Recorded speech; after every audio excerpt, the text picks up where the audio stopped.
Approval of minutes. We have minutes for 3 separate meetings. The first of those is February 22nd, 2016, which is a special Joint Utilities Commission, Finance Commission meeting. Do any of the commissioners have corrections to these minutes? Okay. I have corrections on page 14 of the minutes. I'll ask Ms. Philo to go to that. And this is in the paragraph under the... Madam Chairman, which meeting is that? Is that the first, second, or third? The first meeting were on February 22nd, okay. 2016. And again, that was the special Joint Utilities Commission, Finance Commission meeting.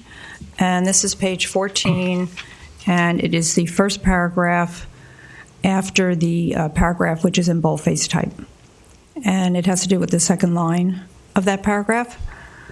So the paragraph then would read, Mrs. Moss asked that even though staff stated that the study would come back before them and that the motion be amended and state that the study is to be brought back before both commissions with the recommendation that there will be a public referendum on this, since evidently it is not a matter of law. And then the rest of it stands. And there's a further issue with this, and we can vote today to approve these minutes, but with regard to this motion, the requirements of parliamentary procedure were not met, and that's according to Robert's Rules of Order. I'm going to read that now because I'm going to put this motion on the next agenda under old business, although, as I said, we can go ahead now and approve the minutes. But in Robert's Rules of Order, this is page 74 that I'm reading from, the ranking of motions. The principle of taking up one item of business at a time requires that main motions, subsidiary motions, and privileged motions, be assigned a rank. If you think of this rank of motions as a ladder, the main motion is the bottom rung. When the main motion is pending, which is being discussed, someone can make a motion of higher rank. For example, someone can make the motion to amend. Amend becomes the pending question because it is a higher ranking motion than the main motion. Discussion is now on the motion to amend and not on the main motion. When making the motions, you go up the ladder, and when voting on the pending motions, you go back down the ladder. For example, and this is stated here, amend. Amend, in this case, after the amendment is voted on, the amendment, that is, the members would then vote on the main motion. So in other words, a main motion would be made, then an amendment, so you're going up the ladder, and when you vote on the amendment first, then you vote on the main motion. And that, again, is from Robert's Rules of Order, page 74, in the version that I have. So if there are no other corrections to the meetings, would someone like to make a motion to approve the minutes? I'll make that motion to approve. Second. And is everyone in agreement with the minutes then? All ayes? Aye. All right. Any opposed? All right, then Ms. Fowler will make a note of that. And please, as I said, move the motion to the next agenda. This particular motion, it had to do with the stormwater. Okay. The next minutes were the minutes from February 25th, 2016, which was a joint Airport Commission, Utilities Commission meeting. Do any of the commissioners have corrections to those minutes? Yes. I was at that meeting, and I'm not listed as present. Okay, then we need to note that. And are there any other corrections? I don't know. I'm sorry, I asked how we could miss them. Okay, thank you. All right, any other corrections? All right, a motion to approve the minutes. So moved. Okay, all in favor? Aye. Aye. Okay, any I have opposed? a second on that. Sure. Okay, all in favor?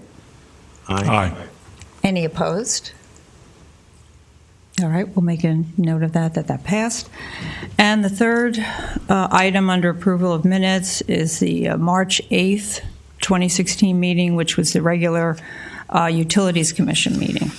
And are there any corrections to those minutes from commissioners? All right. Seeing none, I had some corrections on page 6. And that is, it says that this is attached to the original minutes, but it doesn't give the title, which I think should be included. The title, and this is within the first paragraph, and I'm looking at the 5th line. The title of the item is the agenda request for governing board meeting, March 8th, 2016. And on the next page, page 7, this item, it's not stated that it's attached. The item is mentioned, and again, this is in the first paragraph where the italicized type starts. It says Groveland Utilities, LLC, financial feasibility study of the Groveland Reserve. And it does not say that it's attached to the minutes. It should be attached. And the other thing was just a typo, and that's in the last sentence where it says in effect. It would be in effect with an E. And the very last sentence on that page, Mr. Meckling thought that Mrs. Moss was looking at the wrong resolution. He actually was very diplomatic and said old resolution. But I'd like the clerk to please make a note that actually the old resolution, I think this is a problem, too, that we're going to need to address, and we'll discuss this at another meeting. When we get information at the last minute and it's changing information, it leads to mistakes, not only within the commission, but this mistake is actually still on the internet as of this morning. And oftentimes I tell people, go to covb.org for information. But someone who read the minutes where it says, I'm looking at the wrong thing, is going to see the wrong thing on the internet. So they're going to say, well, she's not looking at the wrong thing because that's what I'm looking at. She's looking at what I'm looking at. So it's not the wrong thing, it's the earlier version. It wasn't an entirely different resolution. But at any rate, the earlier version is on our agenda for this meeting, which is currently posted on covb.org. So that needs to be updated to the information that we actually were viewing. So I'd ask you to do that. And that's it on that one then. So we need a motion. Approval with your corrections. Second. Okay. And I'm sorry, do we have a second? Second, I said. Okay. All those in favor? Aye. Aye. Any opposed? All right. Then Ms. Filo can please make a note of that. Our next item on the agenda is public comment. All right. Seeing none, we have new business. Representative Mayfield is running a little bit late.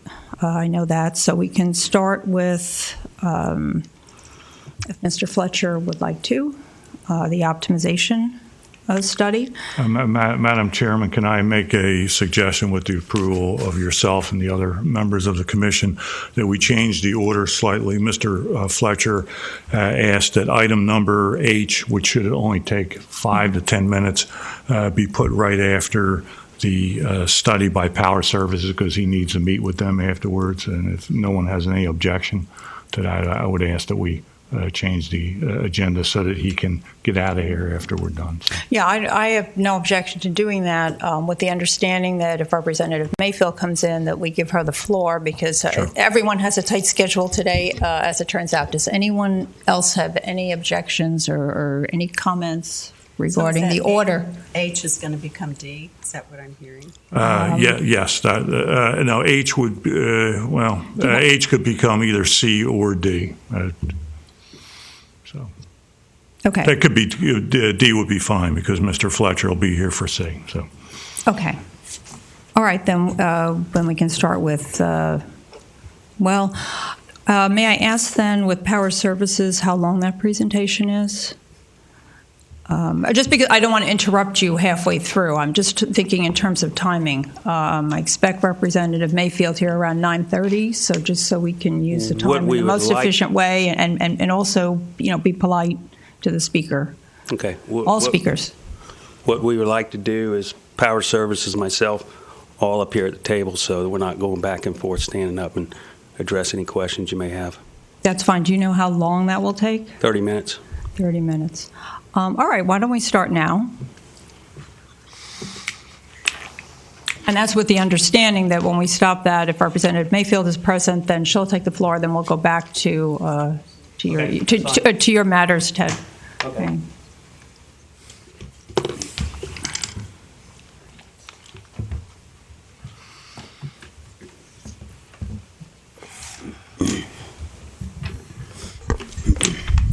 You guys go here. Yes. You got yours? Okay. To the right of me, R.L. Willoughby with Power Services, Linda Kushner, and Lloyd Shank to the left of me. We're going to go through this optimization study addressing a variety of topics that we've been going through for the last 8 or 9 months with this study. So a lot of this will answer some of the questions pertaining to outages and reliability and capital projects. So I think that would be helpful moving forward when we go to the outage report. With that, I'll turn it over to RL. Thank you. I appreciate it. It's a pleasure to be here this morning. Obviously, you can look at the work we've done, and we can't get through that in 30 minutes, so we're going to try to hit the highlights. If there's any follow-up later, we'd be glad to respond to those. I wanted to mention that as part of this process, Lloyd Shank has played a significant role in being on site and working with your team and interviewing your team. Linda Kushner has been our contact, pulling all this data together, keeping the communications going, and keeping the plans separated and moving along. So I just wanted to recognize them as a significant role they played in all this. And And I'm sorry, you were contacted by whom to prepare this study? It was an RFP that the city sent out. I see. And we responded to the RFQ, and we were the team selected to do this. Okay, thank you. The 5 critical pieces we were looking at in this was a generating plant that's now been decommissioned, resource adequacy, and then under resource adequacy, excuse me, we kind of lumped some things like resource adequacy, reliability, and some efficiency things because they kind of link together. We did an analysis of a pole attachment agreement. Linda did most of the work on that because she's done a lot of that for us on other locations. Probably the biggest study of all was the transmission distribution 20-year long-range plan, and then we went into some other areas of just general optimization that the city may want to consider. And as you might expect, the process involved us submitting data requests to the city staff. We interviewed some city staff. We went and viewed a number of facilities. We interviewed management, talked with management staff after some of the items we identified to make sure we're all on the same page. And we researched publicly available materials and a matrix. And the other thing that I'm very proud of is we utilized our experience in doing these type things. And I want to just share with you, for those of you that don't know Lloyd has been utility director at least 3 cities. So he understands the operations of an electric utility. He's worked with the statewide. Linda has been involved on the IU side for 20 years or so, and so Thank you. she sees how the investor-owned utilities operate. I've been electric director for two municipalities. I was city manager in one city, and served as chairman of the Power Agency Board in North Carolina. So we've been exposed to a lot of utility operations, and Power Services have been involved with a number of acquisitions, friendly as well as not so friendly, and so we have really been involved in the details and operations of municipal systems. So we use that as some of our fallback to determine some of the recommendations. At the time we did this, let's see, excuse me, too quick. Generation. The generating plant, as you know, has already been decommissioned. It's in the process of going out for RFQs for salvage. The biggest issue right now, I think, Lord, is probably looking at, the first thing is looking at any environmental issues and taking care of that. And but the building is substantially remain in place for the time being until we get some of these first steps taken care of. So that's moving along quite nicely. Resource adequacy. Again, this is not just resource adequacy, but it dealt with reliability and some efficiencies and items such as that. At the time we did this, as it's been going on for several months now, we were looking at your staff at the time, it was like 45 employees, so we're basing it on that. And we compared, excuse me, we compared the T&D resources for Vero to other similarly sized municipals in Florida, as well as the American Public Power Association puts out information on number of employees per serving the customers nationally, so we use that as a matrix too. We did not get into customer service and generation. Obviously, generation is being closed down. Customer service, we didn't get into that a whole lot because from city to city it varies so much. Is customer service under the umbrella of finance? Is it under the umbrella of electric? And it varies from city to city. So we were focusing on the T&D groups, which is the core of the electric business, of your electric business. And this chart, interestingly enough, in our report that we published, I stated that the staffing was adequately staffed. In retrospect and looking back at some of the comparisons, you can see the graph here shows customers served per employee.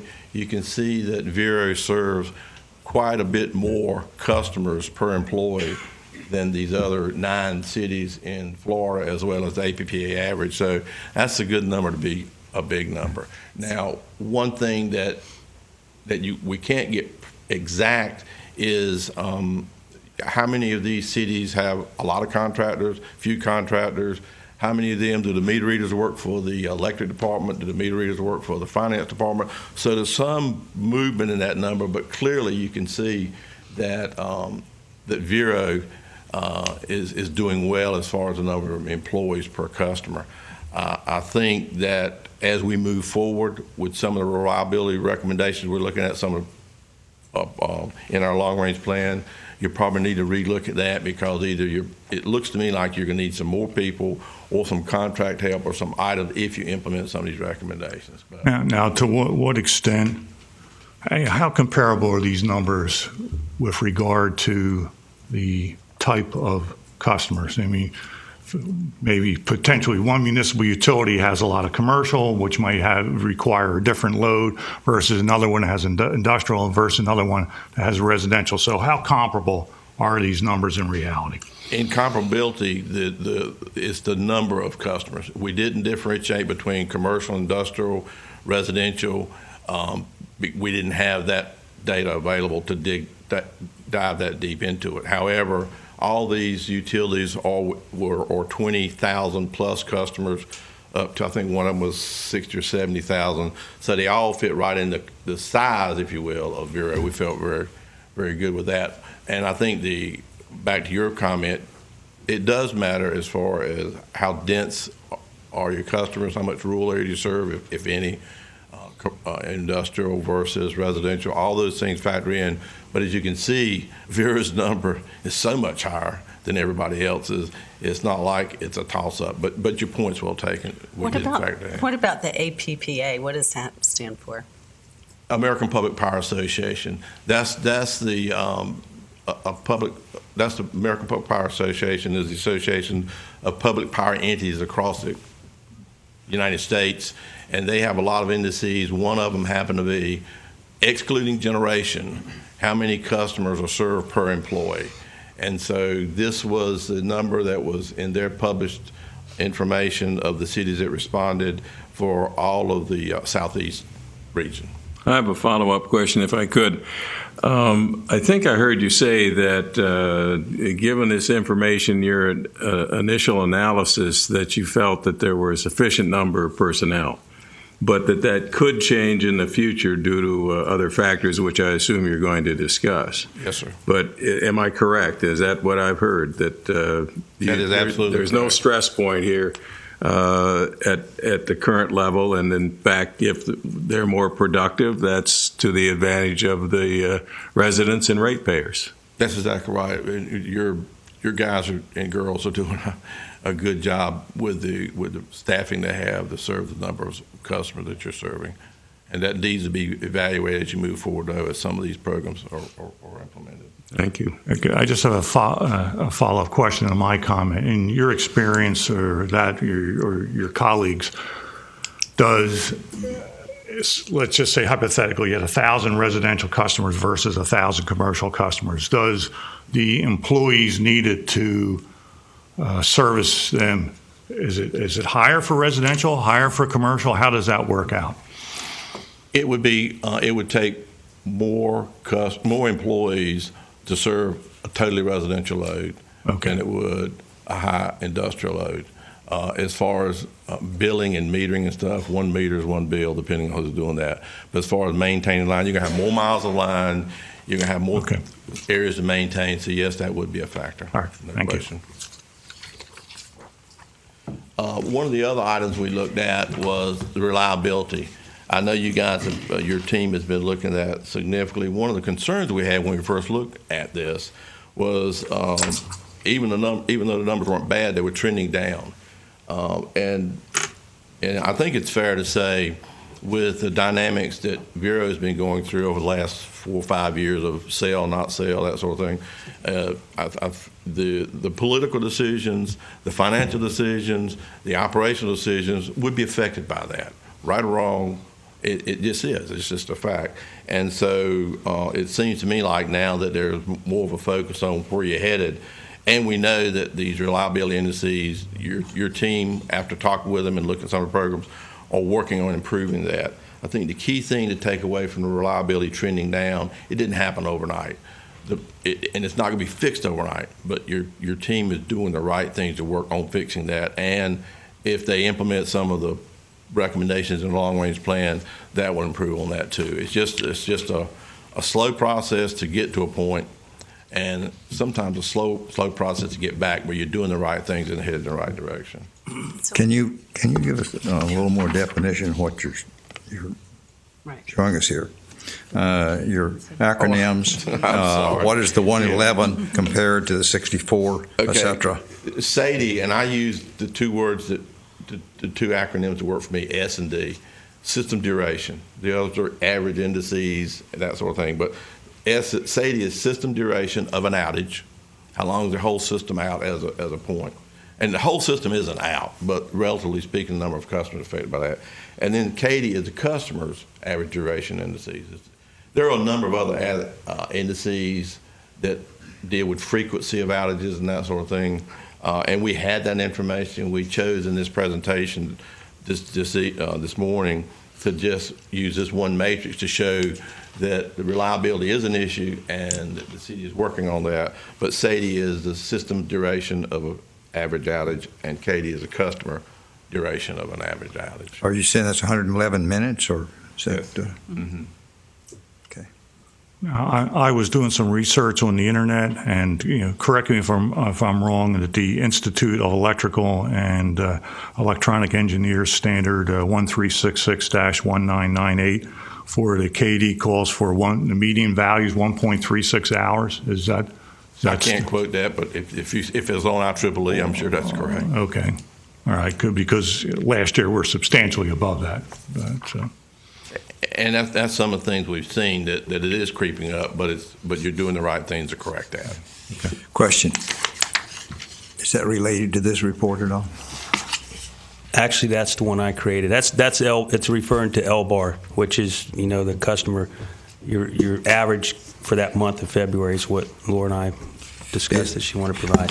But yeah, to answer your question, that L-bar, it plays the same role in the Sadie, Mady, CAFE, and all that. Can you produce these numbers, this value over the past months? Or we've got 1 month here. Is this typical or is this atypical, or what are we looking at? Based on Laura and I's discussion yesterday, we just decided to give you, as a commission, the month of February. And what we were going to discuss is what format do you want that in? And if you look at the outage report and everything that I provided in there, is that sufficient for the commission to review for the quarterly basis? I didn't want to give you too much information or not enough. So that's my reason for supplying that to you. I mean, personally, I would, the monthly numbers are important, but I'd like to see graphs of the trends over time. One month does not a trend make. That's fine, and that's the reason for supplying that information, and get your input on what you want, so I can do that report once and do it right and not have to go back and forth. Understood. That was the reason for that. One of our recommendations, I'm sorry I'm jumping ahead, was to create goals for certain metrics and to measure those goals. And I do agree, a snapshot is a dangerous thing to look at because you are going to have variations depending on weather-related events. Storms are excluded from here, and that is the way that is. As an industry, they measure the outages. So the trending is absolutely important. And we added a graph to show several years to indicate that we're seeing a trend, but we're also recognizing that many things are in place or planned to be in place that should reverse that trend, and it should be monitored. Okay, you said storms are not included, so how does one define a storm? My question. Major storms. They have an accepted industry standard, because it's interesting you bring that up, because there was a conflict between a lot of even larger utilities. What's a major storm? We've even had utilities that served multiple states. They'd have a major event in one state, and so if they had an outage in another state, they would group it with that to make their numbers look better, seriously. And so now they've come up with what they call a beta method, and it's a very good matrix, and we can share that with your team, that basically you look at the standard deviation of all outages over a period of time, 5 years, 6 years, and if it gets beyond a certain point, then it kicks out and it's identified as a major storm. Some people in the past have said, well, if the National Weather Service calls it a hurricane, that's a major event. But others have accepted the beta method, which is a really good methodology, and like I said, and we can share that with your team. You just list all of your events, all of them, and you use standard deviations, and at a certain number, it kicks it out and says anything greater than this is a major event. But that I hope that answers your question a little bit. There has been a lot of conflict over the years of what's a major event. Most utilities have accepted the beta method as a reasonable methodology for doing that. Okay. When are we going to address the kinds of information that would be of value to us to evaluate the effectiveness of the operation? You say you're going to provide us with numbers that are, or information that over time with standard deviations applied. Is that what I just heard? I want to make sure. Is that going to be made available? It will be made available. I mean, it's just whatever the commission wants me to supply to them. But I mean, and that's why I'm asking your input to tell me what you want on that report, and I can give all that information to you, whether it be quarterly, whether it be monthly. When would you like to address that? And that after we go through our that's on your agenda as item C. It is on the agenda. That'll be after the presentation here. Okay. It's the very next item. That's a separate item than what the presentation is.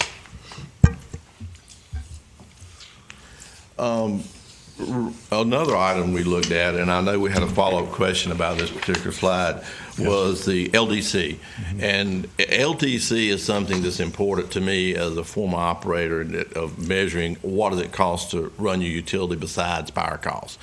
And we didn't go in and say, okay, how much is operations, how much is transfers, how much are all these things that go into this. This number is basically saying once we pay our power bill and once we collect our revenues from our ratepayers, we've got this much left to pay everything. And so when we looked at Vero's the number was 3.62 cents per kilowatt hour with the data that we had at that time. And I know this is a moving target. They just sell more. As the sales become more current, this number will tweak maybe a little bit, but very little. And we had looked at a number of other cities in Florida, didn't have it in the report. It's a good question that came up. Well, what does this mean relative to everybody else? When I first looked at it, it was a little concerning to me because what I'm used to seeing in the Carolinas, and this clearly is not the Carolinas, this number seemed to be high. And so we started looking at other Florida municipals, and it wasn't. It was on par with most of the other utilities. And to follow up to the question we had, we looked at 5 other electric municipals of similar size to Vero, and Vero would be 6.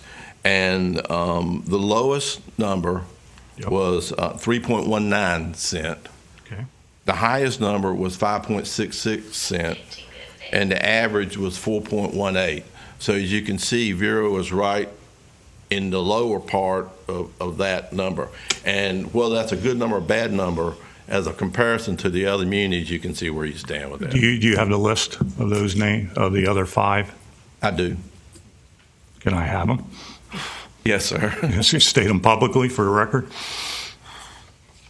Sure. Yep. I had Ocala, Yep. Fort Pierce, Yep. Jacksonville Beach, Leesburg, and Keys Energy. I'm sorry, you said Jacksonville Beach. Yes, sir. Yep. Leesburg and Keys Energy. And we tried to select, and we went through the FMEA, FMPA database to try to select cities that were within reasonable, similarly sized as you would customers, and anybody had generation, we removed generation from the equation. Yeah, I've been looking at something similar to this, and I identified Fort Pierce as maybe a good comparison to do a benchmark study on, because they're very similar. They buy, and not only for local, but they buy power from FMPA and so forth. What was Fort Pierce's number? The numbers we had were 3.68. 3.68. Okay, so they were Now, that pretty number, close. depending on when you look at that number, it may move a little bit. It shouldn't move much. And that's because of the timing of the sales of electricity, the kilowatt hour sales, those sorts of things. Just like your number's going to move probably. But you said it doesn't include wholesale power cost, right? No, but it does. It doesn't include cost. It includes kilowatt hours, not dollars, kilowatt hours. Because we took the delta between sales and purchases and came up with a dollar amount and divided by total kilowatt hours. So we got 3.62 cents per kilowatt hour for you. So, okay, maybe I'm not understanding. I would think you would just take the total cost to supply power, subtract out the wholesale power costs that we're paying to OUC and FMPA. That figure left over, divided by the number of kilowatt hours, would give you your local distribution cost. There you go. Okay. Maybe I didn't state that. Okay, maybe I didn't understand you properly. Okay, all right, thank you. Sure. And retail rate changes will affect that number too if a city implements rate changes, because your revenues will change.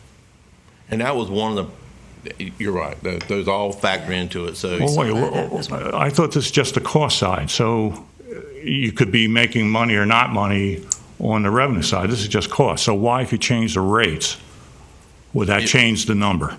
if you reduce your revenues, that's going to if you reduce your rates, that's going to reduce your revenue. So you're taking it from the revenue side, not the cost side. Yes, sir.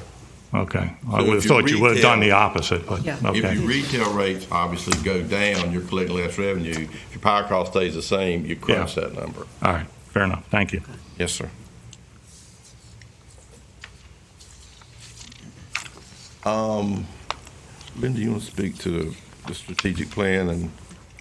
I'm sorry. I have one other question. These figures, are they the trailing year?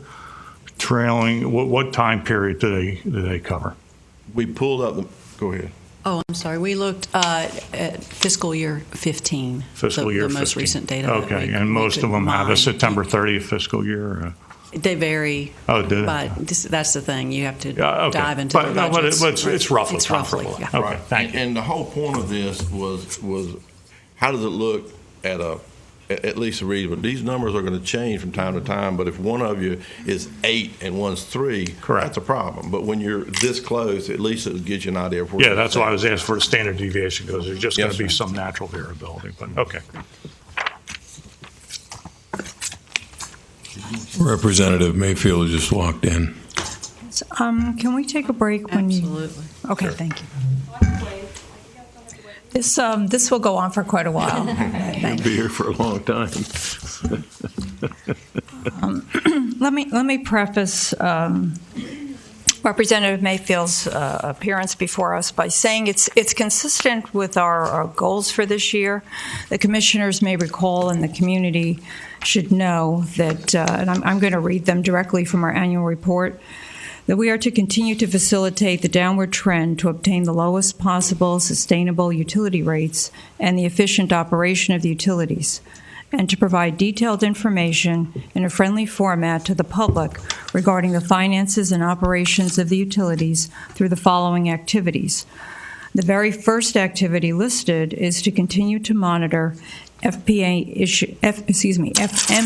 issues, which was the reason for my inviting Representative Mayfield here today, with regard to both her House bill, and that is HB 579, which was not passed, but which dealt specifically with the FMPA, and we'll follow that up with the Indian River Lagoon cleanup tax, as another goal of Utilities Commission is to monitor water quality. So I'll let Representative Mayfield welcome. And Thank you, Laura. Very much interested to hear what you have to say about House Bill 579 having to do with the Florida Municipal Power Agency. Thank you. Thank you for inviting me. And, I know this has been going on for quite some time. Hey, Judy, how you doing? And the bill, what this bill was a result of was not just the issues that we've had in Indian River County, and that's what people tried to press this on when they were lobbying against this bill in Tallahassee. What this bill had to do with was FMPA, and it was based on the Audit General's report that was published last year. And as you know, I sit on the Joint Legislative Audit Committee, and the Audit General did the presentation. And not only obviously I knew that there had been issues there, but the senators and other House members that sat on that committee realized that there was issues with the FMPA and the way they were conducting themselves. Most of you know that FMPA is not regulated by anybody. They are exempt from the Public Service Commission, and the reason they're exempt is because they only provide wholesale power to municipalities, and municipalities are exempt from the Public Service Commission. Now, the reason that they were exempt was because the thought at the time that they were began was that they would only be servicing people within the incorporated area. So the city council members would be the one to oversee the utilities. And so therefore there wasn't a need to have anyone else do oversight, because if the people that was living within the city didn't like the rates or didn't like what was being done, then they would vote the city council members off and they would have a voice in it. Well, as the utilities grew outside their municipalities, then obviously the representation was lost from the people that in the unincorporated area that was being provided service to. And this is just not an Indian River County issue. There's 32 municipalities out there, and they do vary from 5% in the unincorporated area to I think we have the highest at 62% in the unincorporated area. And also for the community to know that currently most of the representatives are not elected officials to the FMPA. The cities are sending city managers. In our own case, for those in the community who might not know, but we did have a council member until very recently. Council member Old was representing us, and currently it is the city manager. Right. So that goes back to the bill. So I was just kind of give everybody a background, that may not understand the whole, how the FMPA came into existence on it. So with the Audit General's report that was done, there was some findings. Some of it was their own internal policies that they were not following. Some of them was the decisions they were making financially that was not within the rim of what utility companies would do when they were doing their futures and they were doing swaps. So the bill that I put together was really to bring some transparency and accountability to the FMPA, and it was pretty simple. The fact that we wanted a financial report submitted to the Audit General and the Public Service Commission, as well as to all the member cities on the finances of FMPA. And will that be done on a regular basis now, the audit report? The one from last year for the community, for those who might not know, it showed staggering losses. I think it was $250 million, if I remember correctly. And it also showed practices that were not consistent with industry standards. But will that, that was the previous audit, will that become a regular thing, the audit, or... If the Joint Legislative Audit Committee requests an on it, it will. But that is what I would think that you, as Utility Advisory Committee, can request, and that's that would be the thing that I would go back to your city council members and make that recommendation, is that you want to see those. This bill was going to require that to be done on an annual basis. The other part of the bill was to require that an elected official be the one sitting on the board, on both the executive committee board and the membership board, because you're the elected officials are the ones that are elected, and they should be the ones accountable to the taxpayers. So some of the argument was that you don't have the expertise. Well, no one said the utility director and the city manager can't attend the meetings. It just says when the vote comes to a vote, you better ask all the right questions from whoever you view that the expert is, and then you're the one making that final decision as an elected official, because that's what you were elected to do. Representative Mayfield, I have a question. What financial you're asking them to provide? Because I've reviewed their financial statements for a year ended September 30, 2015. I'm staring at them on my computer. Mm-hmm. So they basically break everything down on a project basis. So what exactly, and believe me, I'm no big fan of FMPA. I want to state that in the outset. But what financial statements are you asking them to provide? Because I have reviewed the financial statements, and I was involved in a phone call with Mr. O'Connor asking questions. So I'm a little lost. Well, not all. Well, one is that the financial statement be provided to the Public Service Council, and that the financial statement be provided. But it's on their website. That's where I got it. Well, I've gone to their website, and it's very difficult to find their financial information. As a matter of fact, you have to sign on as a member, and the only ones that can look at it is if you're a member of the FMPA or a member of them. So, to me, the public should be able to see it. Joe Q sitting in the audience, if they want to see how the FMPA's financial statement looks, they should be able to go in there and take a look at it, just like every other government entity has on their website, the transparency of what they're doing.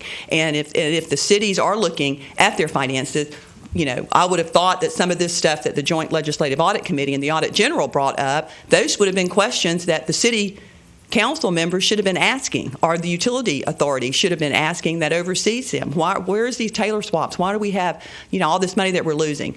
Why are you spending money on some of the, you're not even following your own policy. Why are you not following your own policy? So there seems to be a disconnect on the cities who are supposed to be overseeing the FMPA, actually overseeing the FMPA. And the people that are hurt are the ratepayers that are paying the rate, whether it's a wholesale rate that they're passing on to you as utilities, and you're adding your retail rate on top of that. I mean, and they'll tell you, we're just a wholesale rate. Well, your wholesale rate is based on the fact of whatever your finances are. Well, and if your finances are not in order, then your wholesale rate is going to be higher. I think, having been in the business world for a long time, looked at investor-owned utility, their governance structure is completely flawed. The idea of having a 32-member board of directors effectively means you have no board of directors. So, I mean, if I was going to look at it from a clean slate, I would have at most 5 to 10 members of a board of directors that could kind of hold these guys at task. Because it's just too big of a board that what the to try to executive organize. Isn't there an executive board that's made up of the 5 or 6 people? Well, yeah, that's been brought up, but my reading of financials, that only applies to the all requirements projects. It does not, which Vero Beach is not a member of. Correct me if I'm wrong. We are a member of all requirements. We just don't do any transactions. Yeah. Oh, okay. Fine. So we kind of walked away there. So for most of the things like the St. Lucie and the Stanton plants, which we're a part of, we're just part of that bigger board. And I think it's a divide and conquer strategy on the part of their management and their general manager, which has caused a lot of these issues. Yep. I agree. And what we try to do is bring some structure to that and bring it down to where, people that are elected that be accountable for the decisions and the finances that FMPA is doing. But I agree with you. It needs to be a smaller. But again, you have the executive board that is a smaller board, and they are the ones making some of those financial decisions, especially on the swaps. Yeah, the swaps were clearly a disaster. That's what's caused most of their problems. That and the natural gas hedging that went on. So. Right. So that was our bill. We we put a section in there about the representation, which to me that was one of the major things in there, because right now people in the unincorporated area have no representation on it, and we ended up taking that out because we were told we weren't going to have the votes to get that done, and that was actually something that the Public Service Council, the public, not the Public Service Council, but it's that they recommended. Listen, we understand that there's ratepayers that don't have representation, the Public Council, but we can't do anything because they're exempt from the Public Service Commission. And so we tried to write language that would allow them to be able to assist ratepayers in the unincorporated area since they didn't have representation. So the best I can say is you as a utility advisory board knows what the problems are, and I would think that you would go back to your city council members and make the recommendation, and then it's up to the city council members to take or not take your recommendation. Yes, this commission, in fact, last year did recommend, and it was in writing, that the representative be an elected official, and it will be on our agenda this year. Good. To confirm that or to discuss that. So to get back to the bill, you said it would require an audit on an annual basis and suggest or require that an elected official be the representative. I think it also dealt with fair market valuation. Well, it was right. We had asked that they be able to give to the member cities what the value of whatever their asset was that they had with the FMPA, so that you would know at some given time what the value was and what the cost would be to get out of a contract that you may have with them. And that was another part of the bill as well. And which, yes. I'm sorry, I didn't. Mr. Tonkel. No, go ahead. Good morning. Good morning. I guess the question I have is that the political process came to a halt, and despite the efforts and initiatives that you led. What's the appetite within the legislature for proceeding and going forward? I mean, it may be fine for us to make a recommendation to the city council and for them to restart the process, but what do you see as the appetite within the legislature to actually take this initiative and do something with it? Is it something that we really have very little control over and very little interest in, or is it something if enough municipalities push hard enough that there might be a chance of success in the next legislature? No, I think if you could get your cities together and your counties together and push this issue, it would go through, because that was one of the challenges that we have. Just the Joint Legislative Audit Committee, and I can't express this enough, because that's like the government oversight of the state.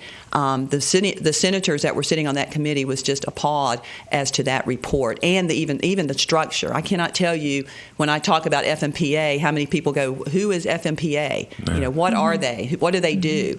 And they are within our statute. We created them. The legislature created them, and so people were surprised that they were even in existence. So I think you're going to have more senators and more House members were like, well, this doesn't seem right. We need to put some oversight over them, because we created them. It's an entity that's part of our statute, that if there's issues that we see, there should be some oversight to that group of people. So I think you're going to see that more. Now, whoever's elected in the House seat, whether or not they want to take up this and run it, I can tell you on the Senate side, if I get back over there, I'm going to take it back up and run it. And I know Senator Simpson will also continue his fight on this as well, because he was, concerned about what he saw in the audit report as well. And I guess the biggest thing was just the attitude that they had of not even, their senior guys not coming to the first audit meeting because they were just, whatever their excuse might have been was just unacceptable. And I think that also did not help them, and they had to come back and do some damage control on that. But that you'll have an appetite, I believe, in the legislative process to look at this again. Mm-hmm. Do you think then that the bill is worth resubmitting in its original form? I think that you as a group should look at it and let us know, what do you think should be done. I mean, we had the county that helped write this bill, so we did it the best that we understood the structure and what could be done. So I don't know it would be this exact format or the exact language, but I would suggest that you get together who are the experts and help write it, since you're in it every day, to see what makes sense. So yeah, I don't know that we should follow the exact same bill. I think we need to look at it and find out what makes sense to get the outcome that we want, which is some oversight of the FMPA that is acceptable to all parties. Mm-hmm.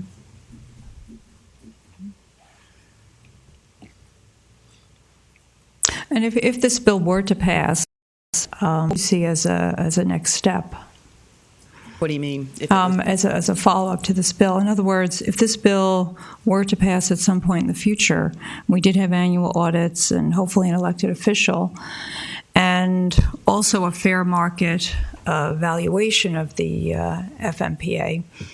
If we know what our percentage is, and it's my understanding that that's what we were looking to determine ultimately, is what our percentage of the FMPA might be in terms of assets. Is it in fact an asset? Presumably it is. Presumably it's worth something, because what the community has been told is that other agreements are stymied by the FMPA in terms of there being a value determined, that we can't go forward because we can't determine the value of our assets. We can't set an amount in order to have an exit clause for us from the FMPA, should Vero Beach choose to do that. Well, the bill is a tool for you to use. That's why I suggest that you guys help write based on where you think the problems are that can assist you, because every piece of legislation that we write is really meant as a road path and a tool for the citizens to use, or the cities to use, or the counties to use. So that would be up to you as a group as to what you do with it after it's passed, whether you want to follow it or use it as your roadmap or use it as a way to get the information that you need, or and that's up to you. That's we pass the bills based on the recommendation of our citizens and of the groups that are asking for them, and then you take it and run with it from there to use it to your benefit. Now, under your bill regarding the market value, the Yes. fair market value assessment, how does that process work? Who makes that assessment? Well, I would, and again, I'm not an expert at this at all. I mean, I don't sit here to claim to be a utility expert either. We had experts that that helped draft the bill, but I would assume that that the FMPA would have to do an outside evaluation to get what the value of that asset is. But I don't. Okay, because that's very important. Because if FMPA is doing that, it's like letting the fox in the hen house. No, I said an outside. They would have to have an outside person give them, an outside expert that would give them what the value of that asset was if they were to sell it on any given day, and a value. It's just like, I'm sure FPL and Duke and Gulf Power and Southern Power, they all, I would believe, would have to have experts in that field that would give values. Be their auditors, which would sign off on their financial statements. So.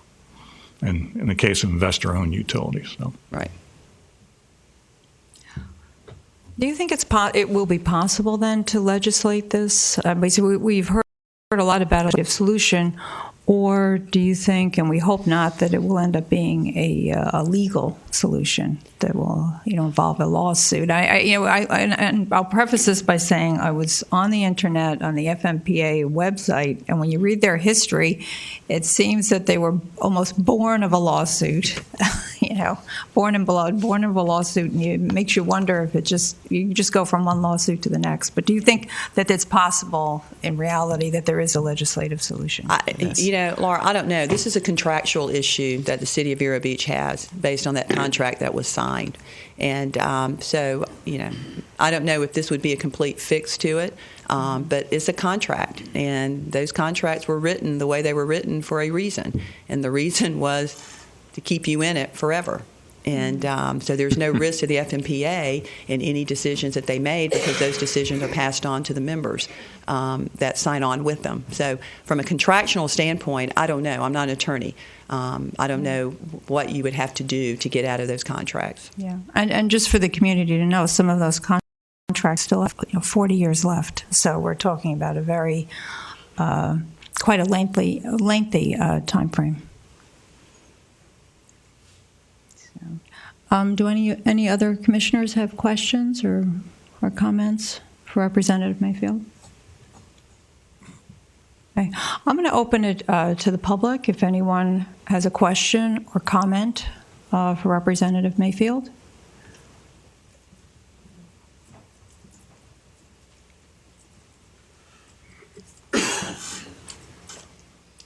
Good morning, everyone. Glenn Heron. I live at 1964 Gray Falcon Circle. First, to Representative Mayfield, she's done a terrific job for the last 8 years trying to get this issue brought forward. It's a complicated issue, and it wasn't until the audit that we actually, other representatives in Tallahassee were beginning to understand what was happening with the FMPA. The word FMPA was barely known. In fact, if you went to 2013 in this community, when this community voted to sell the utility to FP&L, if you'd asked the public what the FMPA was, most people wouldn't know what it was. We did, but we knew this was going to be an issue with the FMPA.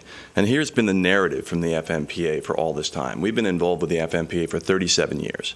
And the narrative from the FMPA and their high-powered lobbyists and the FMEA has been this. A contract is a contract. You can never get out. So we've been in it for 37 years, and we, the public, who have, if you look at the balance sheet of the FMPA, you'll see cash, investments, generation assets, and debt. And the centerpiece of Debbie's bill was fair market value. So which is it you believe? After 37 years, you're still involved with a contract, you've got 40 more years to go, and you're dispossessed of all of your assets. And the FMP's position is, well, if you want to get out of the FMPA, which is held by all the members of the public, you're going to have to pay enormous penalties to get out. In fact, Green Cove Springs, I think, was offered a $52 million penalty to get out. We've been offered similar penalties, close to $100 million. Or is it that after 37 years, we are the rightful owners of the assets of the FMPA? Assets of the FMPA like cash, investments, generation assets that are all fungible assets and readily separable into their member cities. Those assets can be sold, and that's the nature of Debbie's bill, was to generate fair market value so the public at last could begin the narrative on we are the real owners of the FMPA, not bound by some permanent contracts. So, thank you. Sure. Is there any other public comment, questions? Anything else that Representative Mayfield would like to say to us or to the community regarding this? Now, I think you guys have your job cut out for you. I think you are a working utility advisory board, and you need to advise based on the public on the utilities. I mean, that's what you're charged to do, and it's a tough job because it's a very complicated system that we have set up. But the local option surtax, that was one of the things that they had on my list that you guys wanted to know about. That was right now within the Florida statute there is the infrastructure surtax that the counties and the cities can take advantage of, that you have to go to a referendum to the voters, and you can increase a half a cent sales tax, but it has to be used for a specific thing.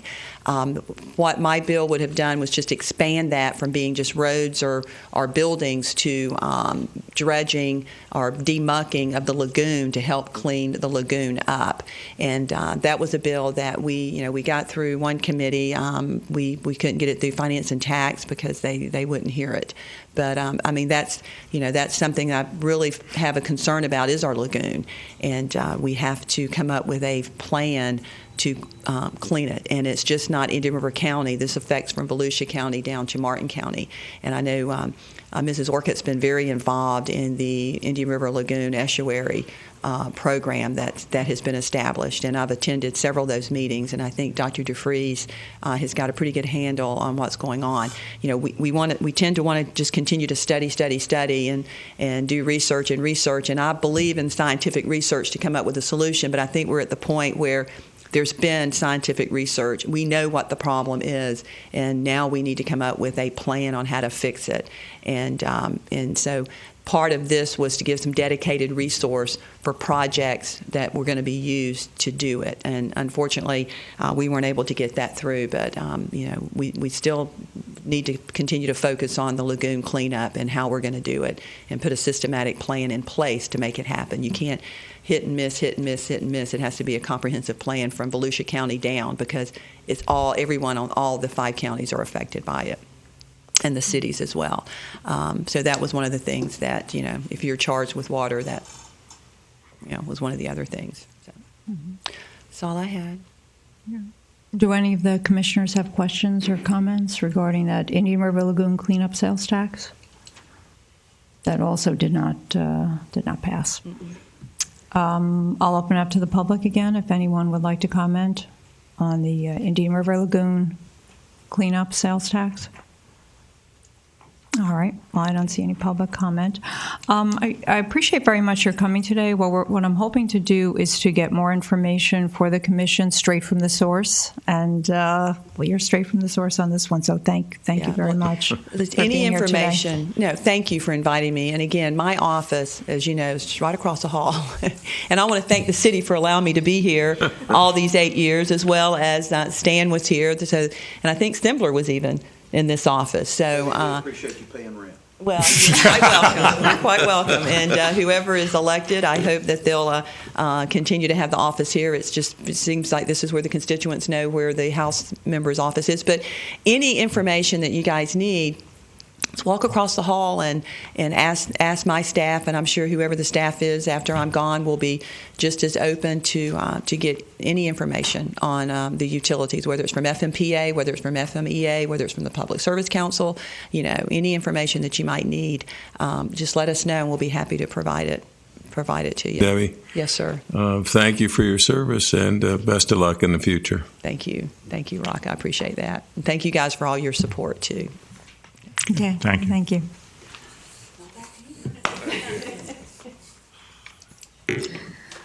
All right. Well, we can return to Power Services then.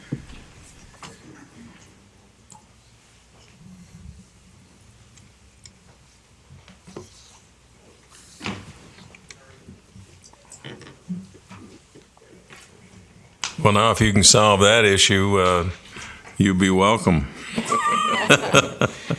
Yeah, that would be a good deal. Back to the resource adequacy, and I know Ted has they set the electric department sets goals every year for doing certain things, but and as Linda was mentioned earlier, we're hoping to set some strategic plans up relative to the long range plan we'll get to shortly, and set goals. One thing I did want to mention when we talk about reliability again, earlier we were talking about what's a large event, what's a major event. We talked about a beta method. I think it's critical to identify what's a major event, but you don't just throw the numbers away.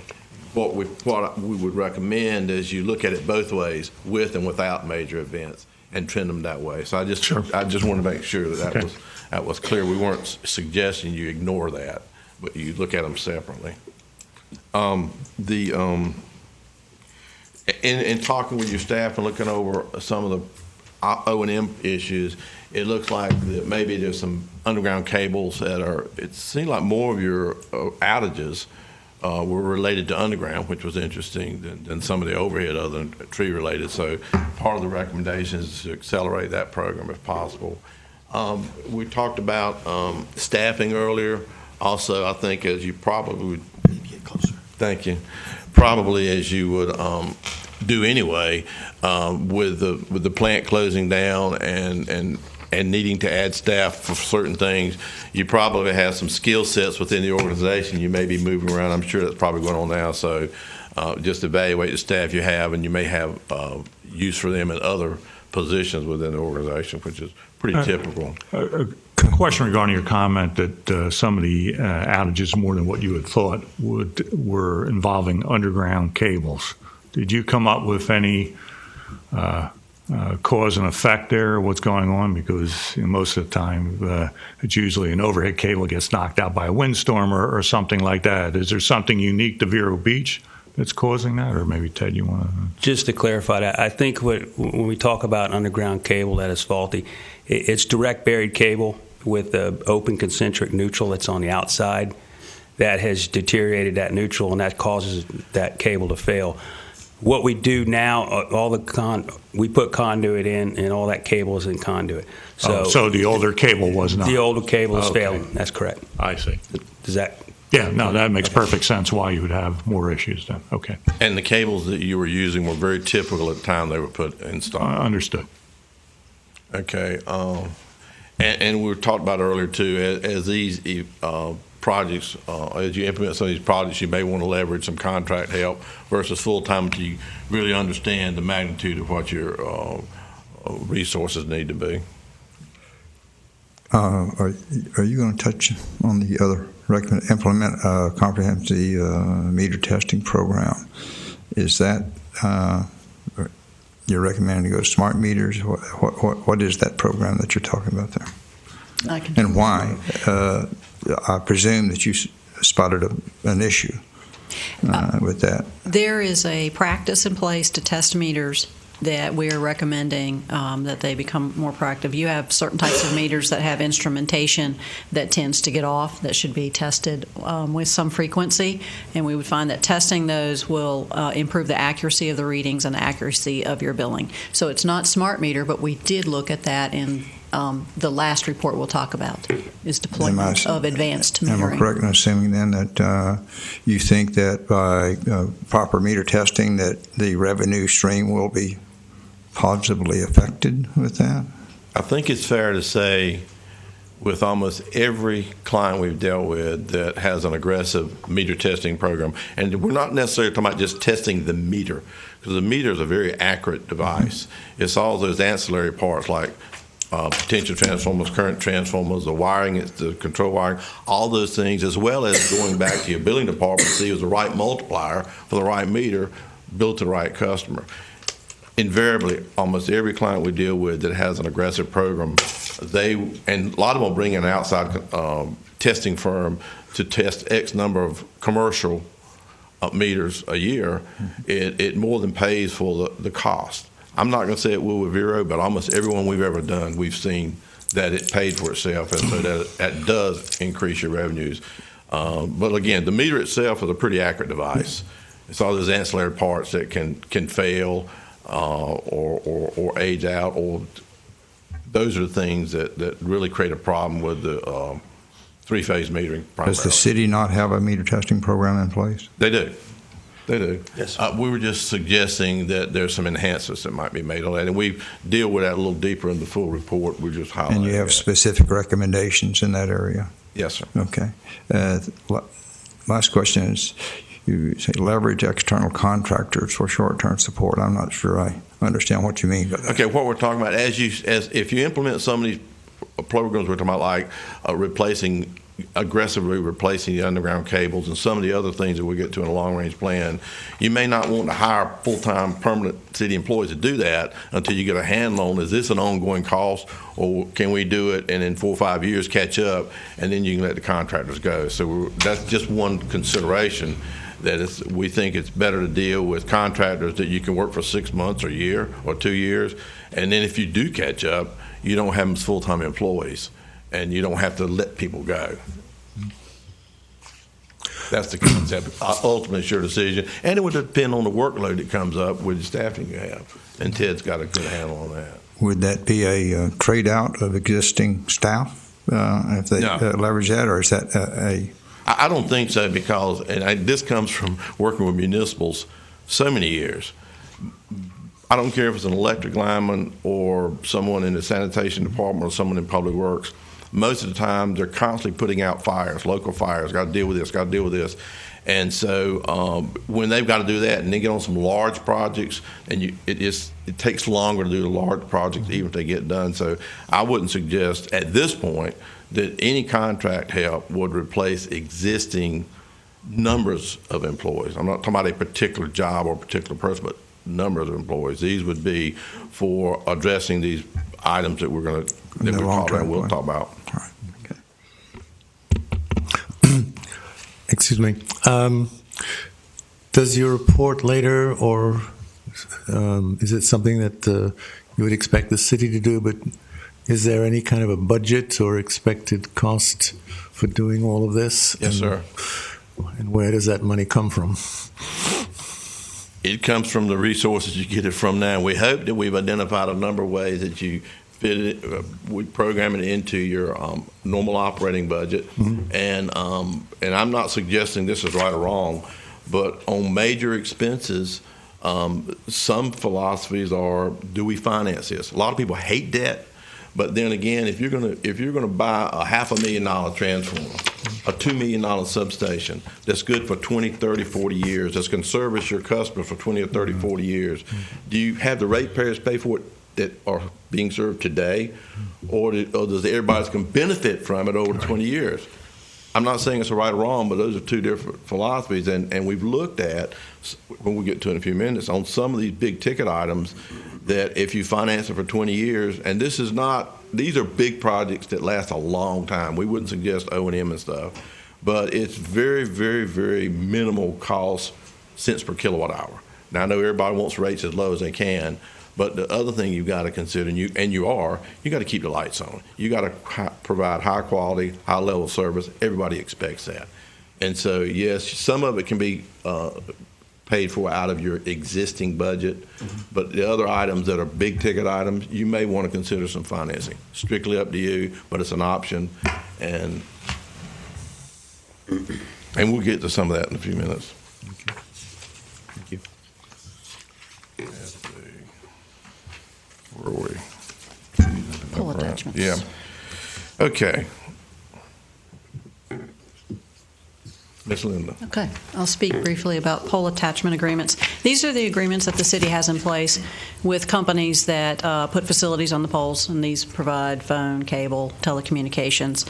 Our approach was to look at the city's current agreements in place and compare those to recently executed or modern agreements, calculate updated rates for the city, and to consider any state or local regulations that might have a play in the contracts that you have. So what we found, in a nutshell, is that the agreements are outdated and they don't have provisions to really enforce the proper engineering, construction, and safety requirements that the city would have in a current agreement. The companies, often because they may neglect a process that is in place, put the attachments on the pole and not even tell the city. That's two things that might create a safety violation, and also you're not getting your deserved revenue from them if they go out and permit without, as I said, going through the process. And that the city is not in all cases receiving rates that are adequate to cover your costs. So after looking, were you involved in the recent update that occurred with Fort Pierce? I know that was just reported at the city council meeting, the most recent city council meeting. We were not. You were not. Okay. They updated. I just asked Mr. O'Connor a minute. Then does that fall in line with what's being said here? Was that the Fort Pierce update on the lines? I was not there either, so I'm not really. City council meeting. I wasn't there, so I'm not sure what was discussed. Ted, are you familiar? Pole attachments usually come under discussion at various degrees. And I think what is being pointed out here is we're living under some pole attachment agreements that are many years old and have not updated in recent times. And a lot of things have changed in technology, so you build that into newer contracts. So would this be with neighboring cities, though? Does that? Oh, no, this okay. is with telephone companies. Okay. This is with the cable TV and those type of pole attachments. It would, It's on our property. that is correct, on our assets. Right. Okay, thank you. Can you determine how pervasive that practice is in terms of the make a point here, companies install facilities without permission? Did you find that to be extensive, or is that? We didn't perform an inventory for the city. We recommend that an inventory is performed, but we do find in areas that we have worked in mostly cooperatives that have rural regions, it can be pervasive, particularly if you get a broadband company. They're kind of a new company. You don't have that here. You have AT&T and Comcast are your two major providers, and those are your two contracts in place. But an inventory, an updated agreement will have usually a 5-year period where the companies, they all chip in and you pay for an inventory to go and make sure that the facilities that you are invoicing for are indeed in place and meet safety criteria. Just to go back real quick, I think what you were talking about at Fort Pierce is the 138. That's not pole attachments. That's the definition of who has what maintenance requirements on the 138 line coming from Fort Pierce to the city of Vero Beach. And so Ted has been heading that up and trying to make sure those agreements are in place, that we all can identify which assets belong to which city. But Power Services would not be involved in that kind of matter? No, ma'am. Okay. I mean, I'm sure Ted's No, talked to them that was about the it. tie line agreement between us and FPUA. Because something may I come see. to you. We are trying to talk about the 138 and how it puts us into a NERC requirement that's very expensive, and some way of minimizing that experience. And so that's one of the reasons we're working with Fort Pierce, because they're under the same gun we are as to what can we do to minimize that exposure. But the first thing we had to do is get our house in order to make sure both cities knew who was responsible for what. I see. Jim, given this discussion, how big a management problem is this for the city? I mean, just the early stages of this study begin to demonstrate that a lot has been missed, and there haven't been things that have been properly adhered to and looked at and evaluated. So I applaud you for taking the effort, but how big a problem does it present for you in terms of finding realistic approaches and solutions to the number of priorities that they've established in the report? Rock, if we look at this as going concern, it's not going to be that, and we make sure that we don't put an unbelievable deadline. We don't want to have this done by November or something. It really is a part of an operation of an electric utility system. What I believe what RL and the team were telling you all is when we had the contract to sell the utility, we had two basic tenets that I was working on in that agreement. One is we kept all the cash that we had in hand that we could maintain. So it discouraged me from approving capital projects out in the field. We had to keep maintenance going, and we did that type of stuff. But when the utility director came to me and said, this is the new and most updated piece of equipment that would go on here for reliability, I was very hesitant about spending the money, because the other side of that coin is when FP&L purchased the system, they were going to standardize the system based on what they had. And if we spent $50,000 on some switchgear, they came in the next day, they were going to rip it out because that's not the type of switchgear they used. Right. So we were hesitant about making those capital projects. And the next thing that was important to us is we got to maintain the accounts receivable. So we counted dollars as we went through that process. And there was unbelievable in my life, I guess, that I really believed that we could pull this thing off. And so from a management standpoint, we were gearing in that direction. Once the tide turned, Now we started going out and doing things, as I believe the report shows, that we are starting to make capital investments. And when Ted has come to me, for example, when we had the outage at Station 7 and some equipment needed to be upgraded, do it. We just got to make those investments because we changed from a sold system to a going concern, and that's where we are today. With regard to this bullet point about executing new agreements with both AT&T and Comcast, do our current agreements allow us to do that, or are we locked in for some extended period of time? Do your current, yes, you can terminate your current agreements, and you are, in fact, executing new agreements at this time. Okay, all right. Ted has provided an update. Since we released this report, he took a proactive stance, worked with FMPA, who had a model agreement, and you expect to close on those by July of 2016, modern terms, conditions, and rates. Okay. So that's the good news. And any estimate of potential additional revenue? We're still trying to work out the additional revenue. I mean, is it substantial? No, but is it what the other cities are getting? Yes. So, I mean, it will be additional revenue to the city. Okay.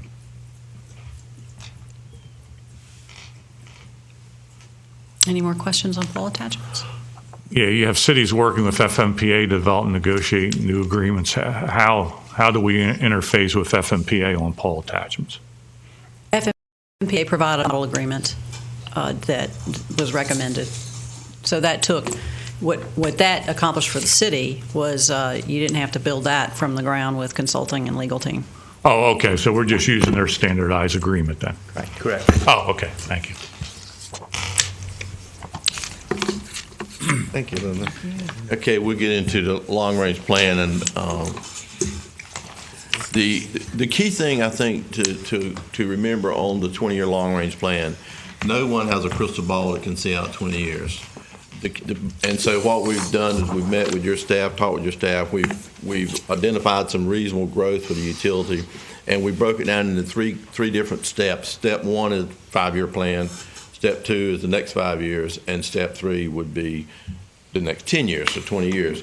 And one of the things that, as you'll see on this slide, if I'll move forward, is that we model your system with an engineering modeling software, and we load up the circuits based on what we think is going to be, what it is today, and then we look at it in 5 years, we look at it in 10 years, and we look at it in 20 years.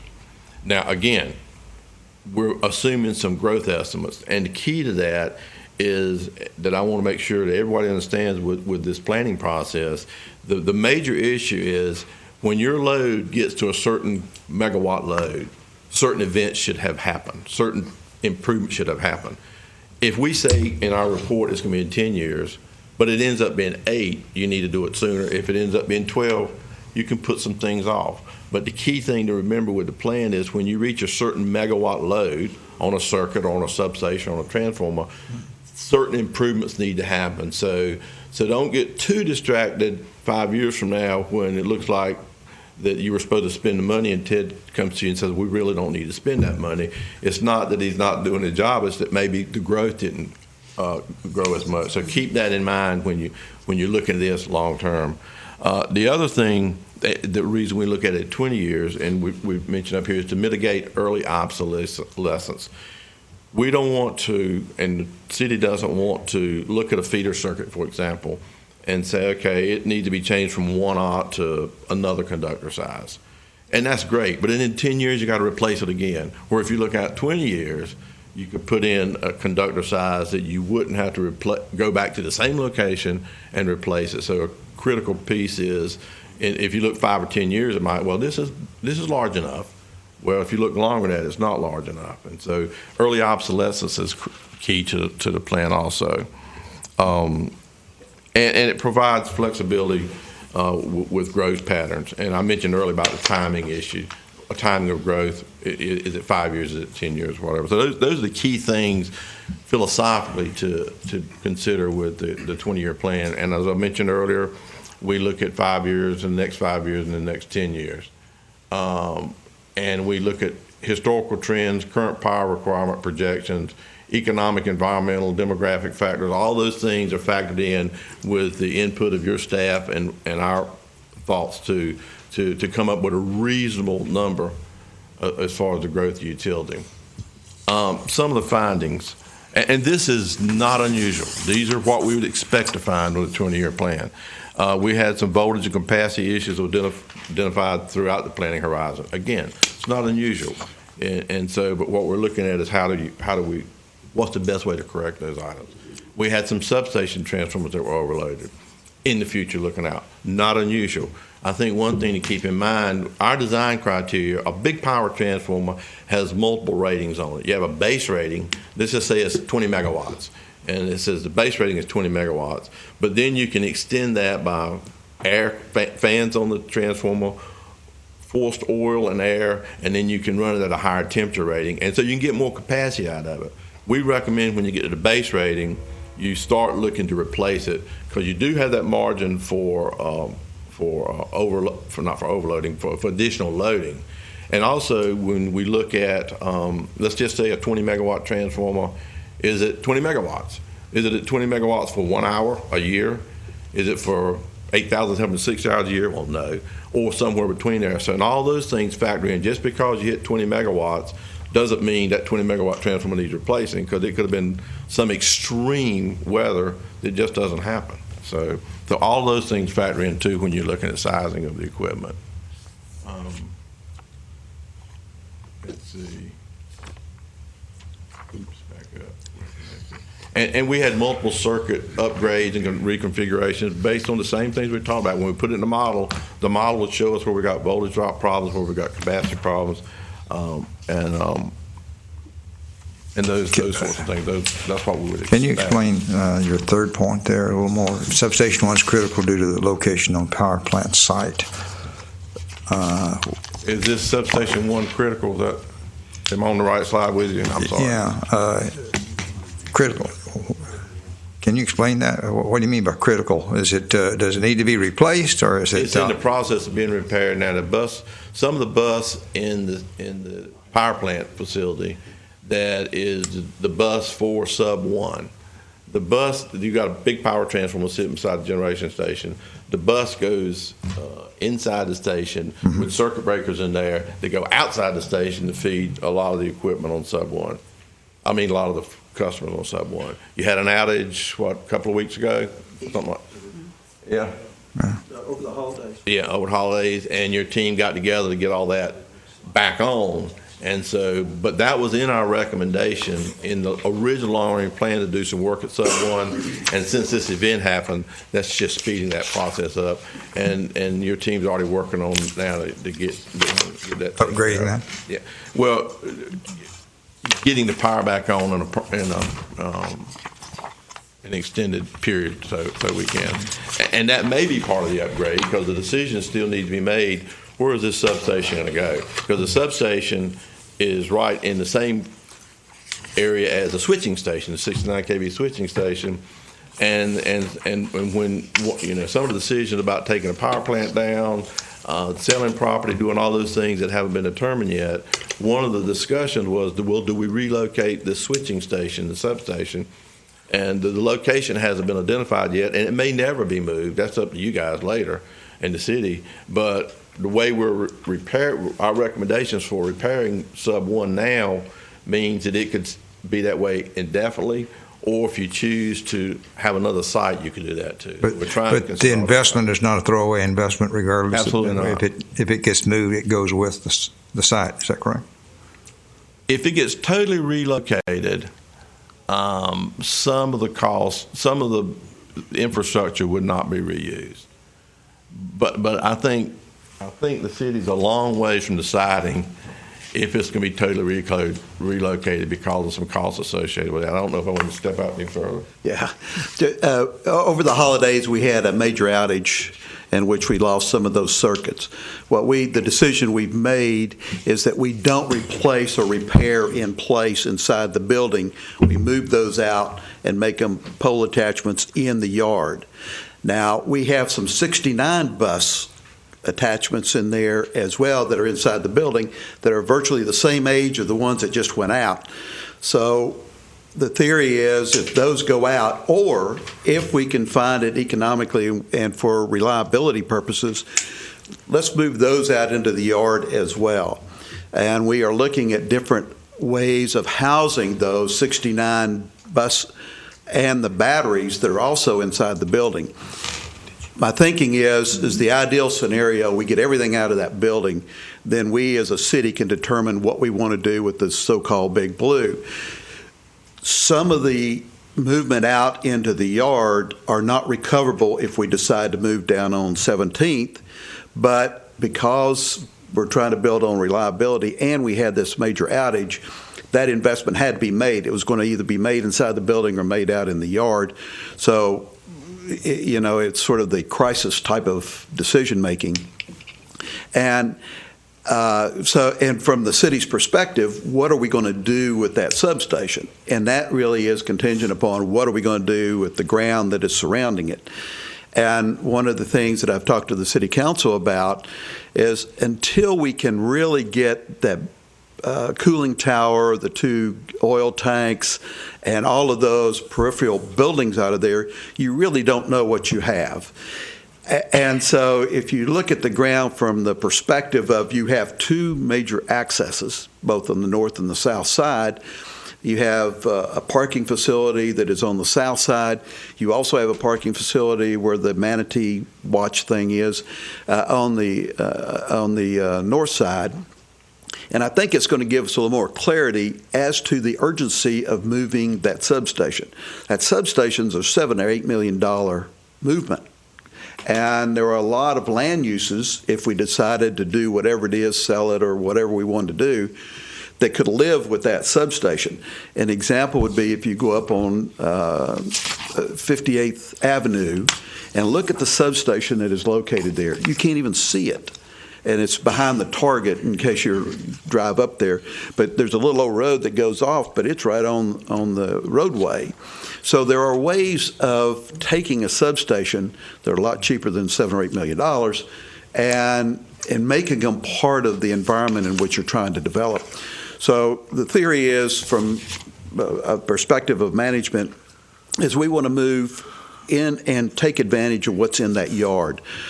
The building that we have talked about, because you need to have an enclosure for the batteries and for the 69 switchgear and some of that other stuff, it was going to be a very considerable investment, and that gave pause to me.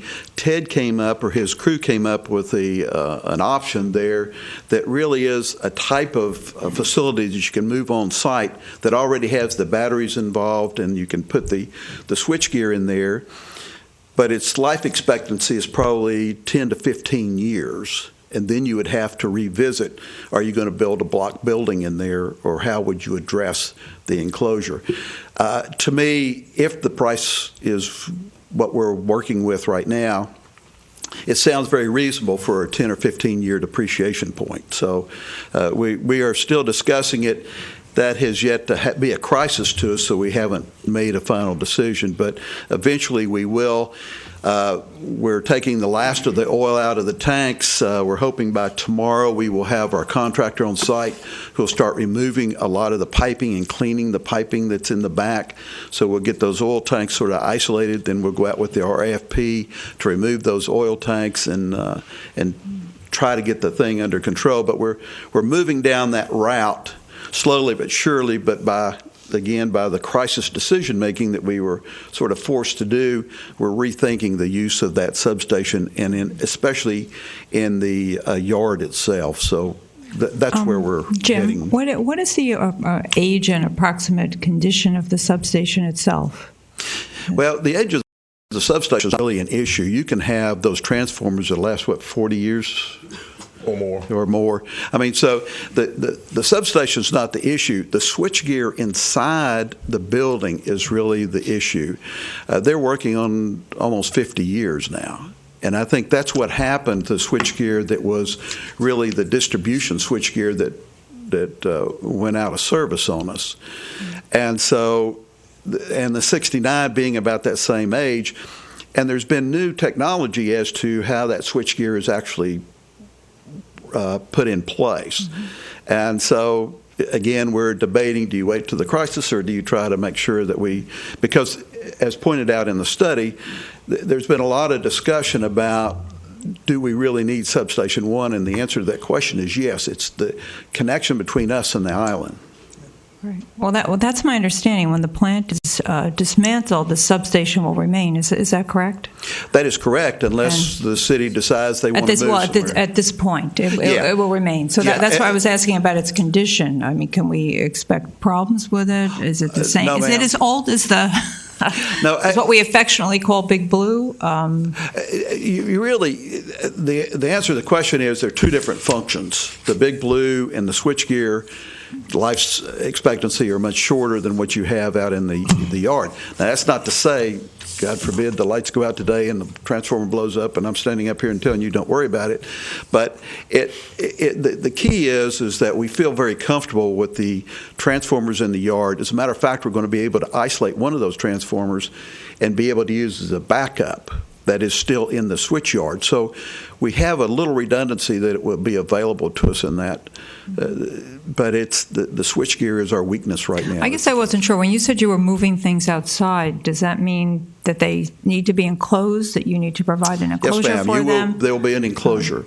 And the question is what type of enclosure? If you go to any of our substations, and feel free to call Ted and take a tour, you will see block buildings, and ours are pretty standard. They're just block buildings, and inside you'll see batteries and you'll see switch gear and the chargers and all this other stuff. So you'll need that type of enclosure inside the fenced-in area. When you look at the substation, the game is to put it inside that enclosed area and try to do that. And if you'll notice, we have sort of a block wall on one side of the substation, and we have a little bit of landscaping. The other side, which is not really access to the public right now, is just a chain link fence, and you can see, how you can really dress up. Now, that does not keep the superstructure from being seen. You will still see the superstructure.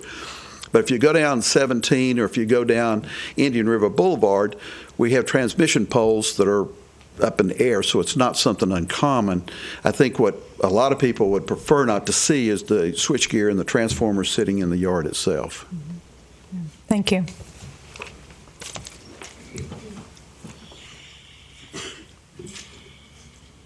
Now to the good part, you ask about paying for this.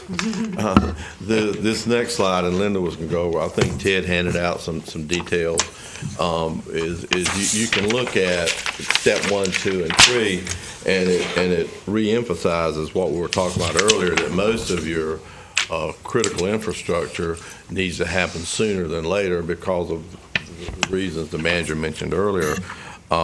And the growth is there. And Linda, I don't know if you have any questions or if you want to briefly go over. This is what Ted just handed out is a more detailed sheet of this $20 million. We thought it might be helpful to see the recommended investment by step, which we have step 1 is 5 years, step 2 5, and then the last 10. Excuse me, Linda. And this example is also in the plan that we did, right, but we've just pulled it out for ease of readability. So again, it's still a very high-level summary, but I think gives a little bit more detail. At the very top block, these are immediate O&M types of improvements that would be handled in your O&M budget that were identified by field visits, which was part of the long-range plan. Then in the next block, you have your step 1 improvements. And just to add to the confusion, before the occurrence of the bus failure in Substation 1, there was in the plan to replace the current transformer and ultimately add a second, because this is a growth area. It's serving a lot of load. The transformer itself was not to be replaced because of condition. Annual tests are performed on your major equipment. We reviewed test results for the current year and previous years to look at trending. It is okay. It was just overloaded, and it is a very old transformer. We don't recommend changing out a transformer just because of age. But now that you're going to reconfigure that substation, you're taking some load off. So there's no immediate need to change out that transformer. But nonetheless, I just wanted to point that out. As this plan projects growth, it does not project these outages and any reconfigurations. So step one improvements, they're totaling about $14 million, and that's based on where the load projections occur over time. Step two is just a little over $1 million, and then step three is dropping down to 700 and, I'm sorry, we've got about 4.6. The total plan is in the very bottom. It's a $21 million plan, including your maintenance items. So we thought this was just a good snapshot, and it may raise questions about individual projects, but it shows you the timing and the potential capital improvement over 20 years. And normally what we try to do, all things being equal, in this case they're not quite equal, is if it's a $20 million expenditure, we try to evenly expense those things out instead of having such a large amount in the first 5 years. But a lot of it depends on condition of the equipment.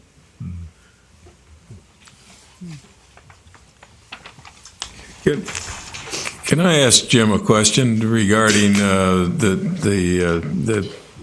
sort of proposed budget here? At least it's giving you an indication of some priorities and what the funding requirements for the city will be. You said something very interesting 5 minutes ago or so when you talked about the change and shift in direction in the absence, I guess, of a long-term strategic plan, but basically that you had shifted gears.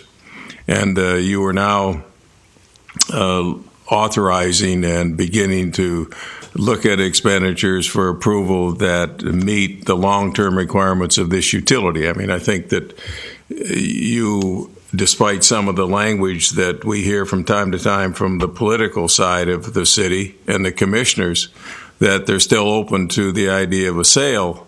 It sounds to me as if you believe or have been directed to that there is sufficient clarity to the question of the long-term provision of power by the city to city residents and county residents. Only if that's true, I think, can you seriously consider the expenditure of $20 million actually the expenditure of $15 million over the relative near term. Do you personally believe that from a policy standpoint that clarity exists and that we should put an end to looking at the alternative? No, I think the alternative is something we should still explore. The fact of the matter is, though, the practical way of getting out of our contracts, I personally don't see them. I think that we've had more attorneys looking at the contracts. We've had FP&L attorneys look at them. Our attorneys look at them. We've been around and around with FMPA. We have taken those contracts and broken them down sentence by sentence. And I think our customers deserve better than us putting reliability as a second placeholder, and that we need to step up and make sure reliability becomes an issue that we continually address as much as we do rates. Rates are important, but I think the reliability issue is something that we really need to do. And Rock, I guess from a business standpoint, having the pocket full of money and walking off at the end of the term when you have the contract is probably the best thing to do.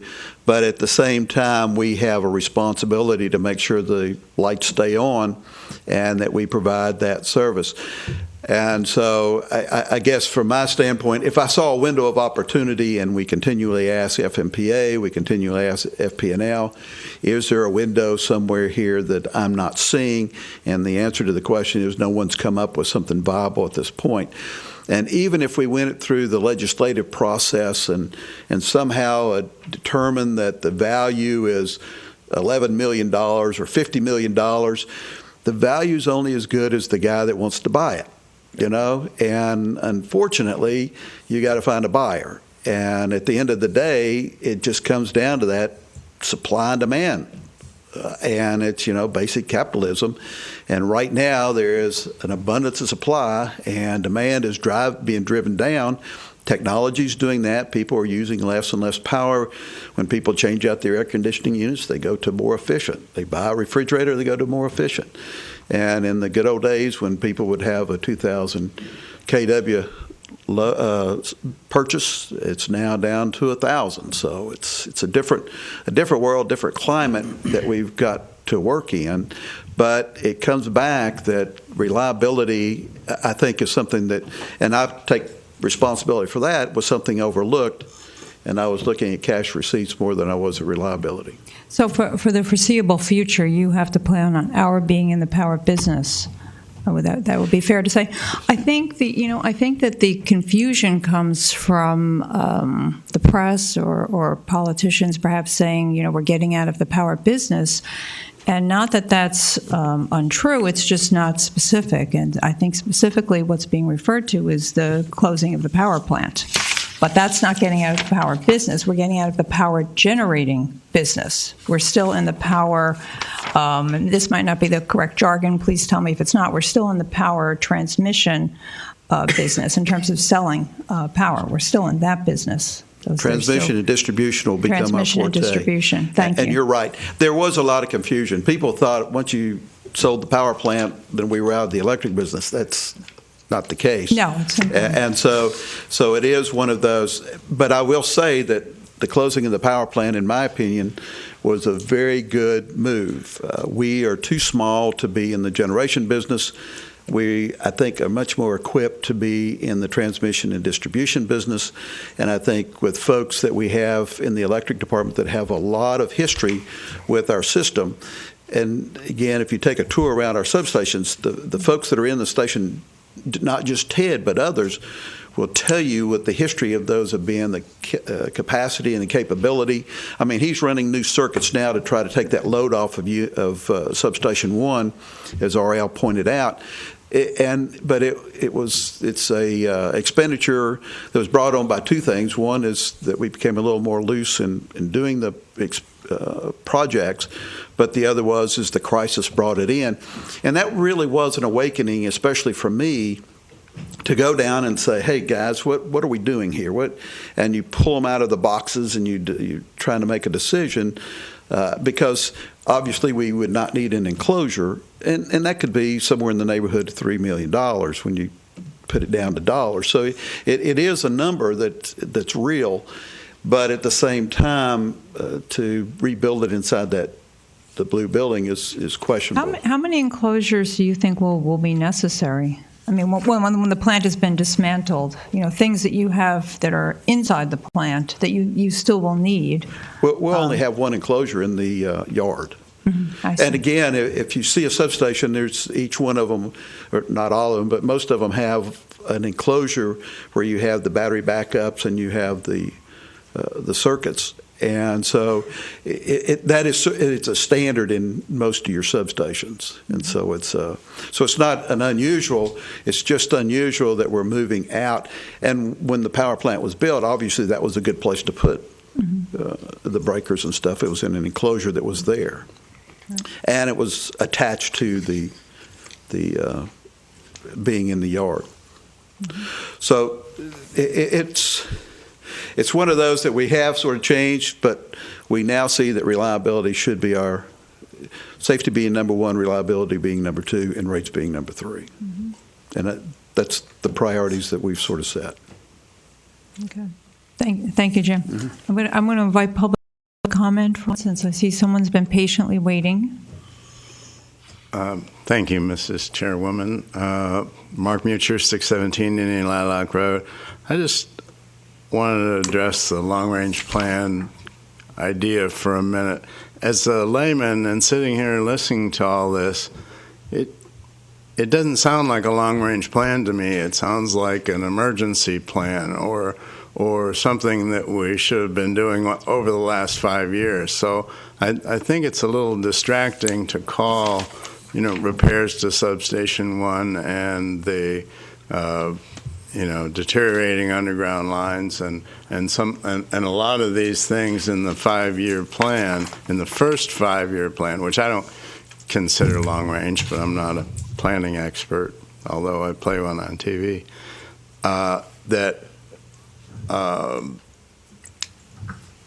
like I say, I don't consider them a long range plan.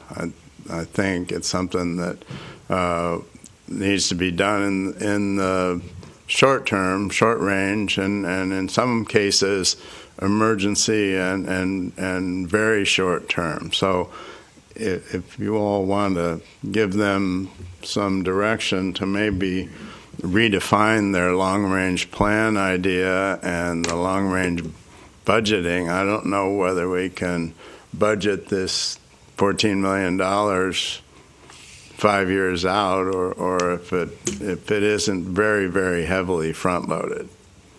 I just thought I'd call that to your attention because it was distracting to me. Okay, thank you. Did you want to respond to that or just continue with the presentation?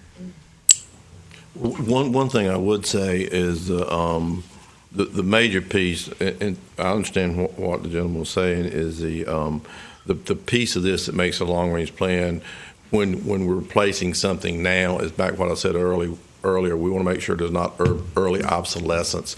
So looking out long term that something needs to happen now is to make sure we size it properly and have the right capacity. So that was just one of the pieces.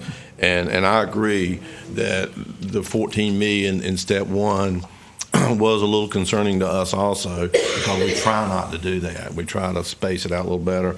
But having said that, this is a plan. It's a living document. It's not the plan and you accept it today and nothing changes. It's a living document that your staff will use, and if they want our help in working with it and reevaluating and prioritizing those things. And I would like to emphasize that this is input from a modeling and engineering perspective on recommendations for improvements in these stages. Your actual plan is your capital improvement plan that the city provides. It's a 5-year look, right? So that is your roadmap for improvements. This should, by the modeling and the loading, give you a look ahead of what to anticipate for your budgeting purposes and your actual plan. Madam Chairman, I just wanted to point out that the front-end loading is accurate, but it's based on past inactivity or inaction on the part of the city and the utilities department, and we're playing catch-up, and it's always more expensive to play catch-up than to plan on regular maintenance and improvements. So we're sort of paying for our past misdeeds in this first 5 years. Thank you. Would any of the other commissioners like to comment at this time? Well, it seems to me that the big issue for us is whether or not we agree with the conclusions, and I don't know that we've gotten into sufficient depth if in fact we're have the responsibility to make a recommendation to the city council. And I assume that's where this is headed, because I think that that's the role that we played historically, and that the city council is probably looking forward to our assessment of the recommendations included in this evaluation. Personally, I mean, I guess I want to reflect on it a little bit more, but I don't know that I'm prepared to make that recommendation today without getting some additional information and committing, by the way, to the capital plan that you just that would be required to support the recommendations in the evaluation. Am I wrong about that in terms of what's expected of us? Yes, sir. I believe the City Council would expect a recommendation from the Utility Commission on that. But I think, as pointed out, this is a plan. It's a living document. I don't think anybody's saying that the transformer at Substation 11, that they put that number in there, needs to be done in the second Step 2, because we don't identify what Step 2 is. I think what the concept, do you agree that the improvements, A, need to be done, B, should we do them? And then the other is this optimization study sort of identifying those areas that we may have strengths and weaknesses depending on what we're doing, and sort of driving the policy and decision making of the council. But I don't think there's anybody that expects you to turn into electrical engineers overnight and decide that substation one. I do think at least you understand, and I think that's what we're trying to do, is set the framework that I prefer to manage without crisis and do it in looking forward, as opposed to waiting for something to switch gear to go out on us, and then all of a sudden we're in that type of mode. And I guess the concept is more deliberate on your part, as opposed to, should that substation number 9 transformers be adjusted. So I guess that's where I'm coming from. Yeah, I mean, shouldn't we be taking this information into account when we do the budgeting process later on, right? This is a very important input, correct?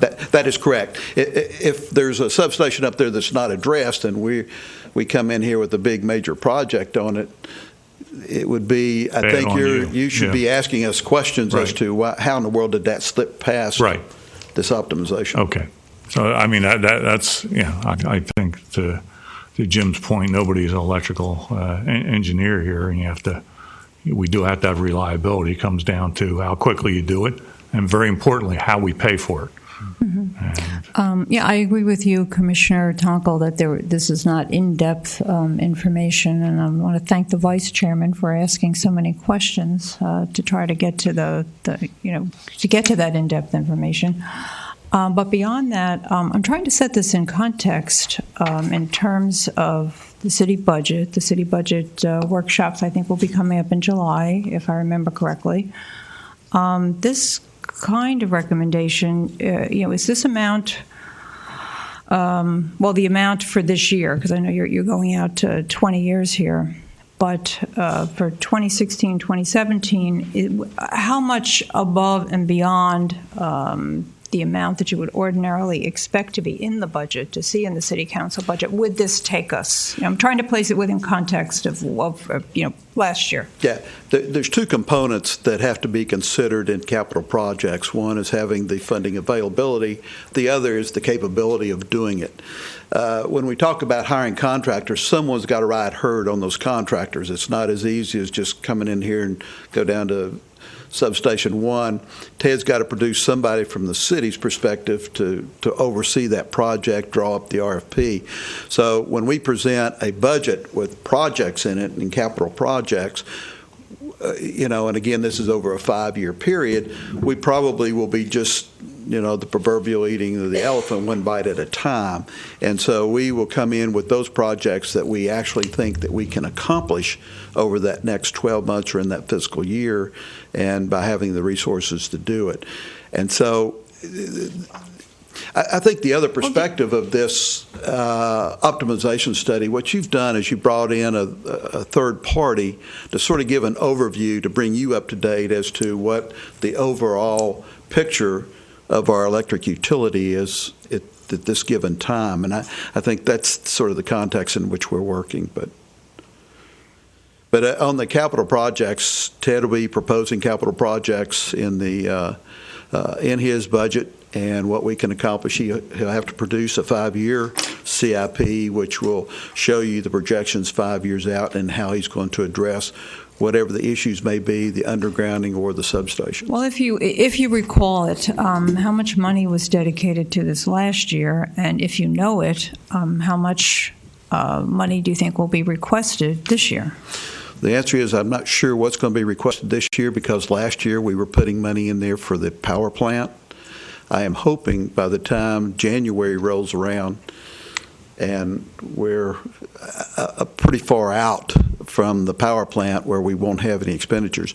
So our past history of capital projects is really going to change. We're going to put obviously more emphasis on transmission and distribution, because that's what we're going to be doing. Where if you remember, what was it, about 4 years ago, we spent $3 million on that power plant, and it just seemed like to me every 6 months we were coming up with another $200,000 project because we had a crisis at the power plant. Those are going to go away, and so it'll be supplemented by what we do in our direct customer contact. And so the numbers may not change too much.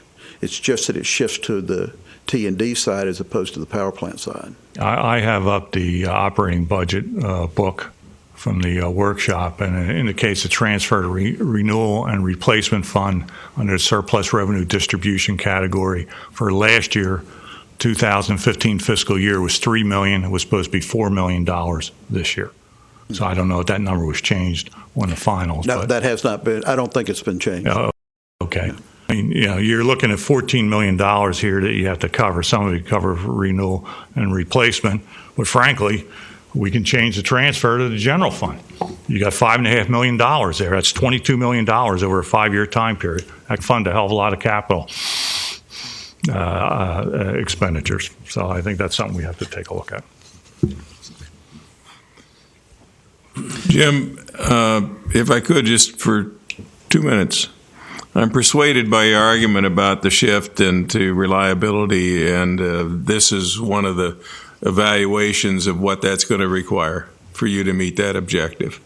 My question is twofold. First, based on your evaluation of the optimization study, are you in general agreement with the specific recommendations that have been made, you and your staff? I mean, I'm talking about management of the city. Generally speaking, yes. And could you be, if this is acted on in the next fiscal year's budget, is that a sufficient time frame, or is there something that should be accelerated in terms of avoiding some potential crisis that you may believe has been identified by your management or in the optimization study?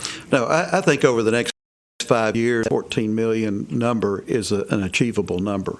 I think we can do that. I think we can do that within the rate structure that we presently have. And so I feel pretty comfortable about achieving many of these goals.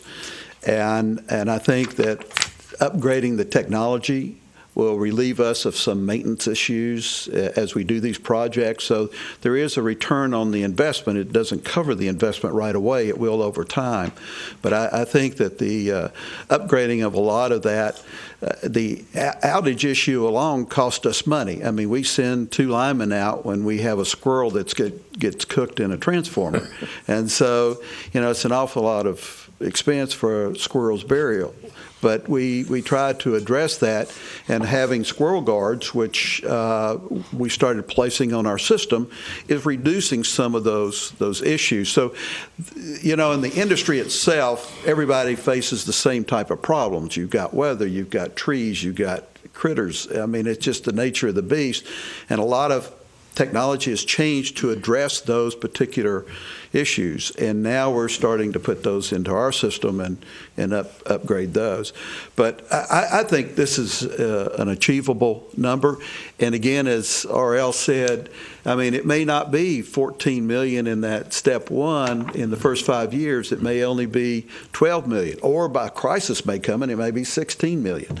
And we just have to be prepared to work within what is taking place. The load on our system, the amount of megawatt cells that we have. Again, if we start seeing a decline in that, some of this goes away. Overloading of a substation is based on the demand of that substation.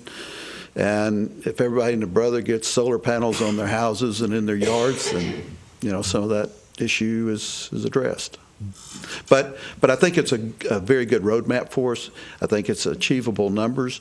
Again, if you put the priorities in, this is a Jim O'Connor priority that has been conveyed to the electric department, is safety, reliability, and then rates. Now, if we say rates, safety, and then reliability, then it changes the dynamics of what we're doing.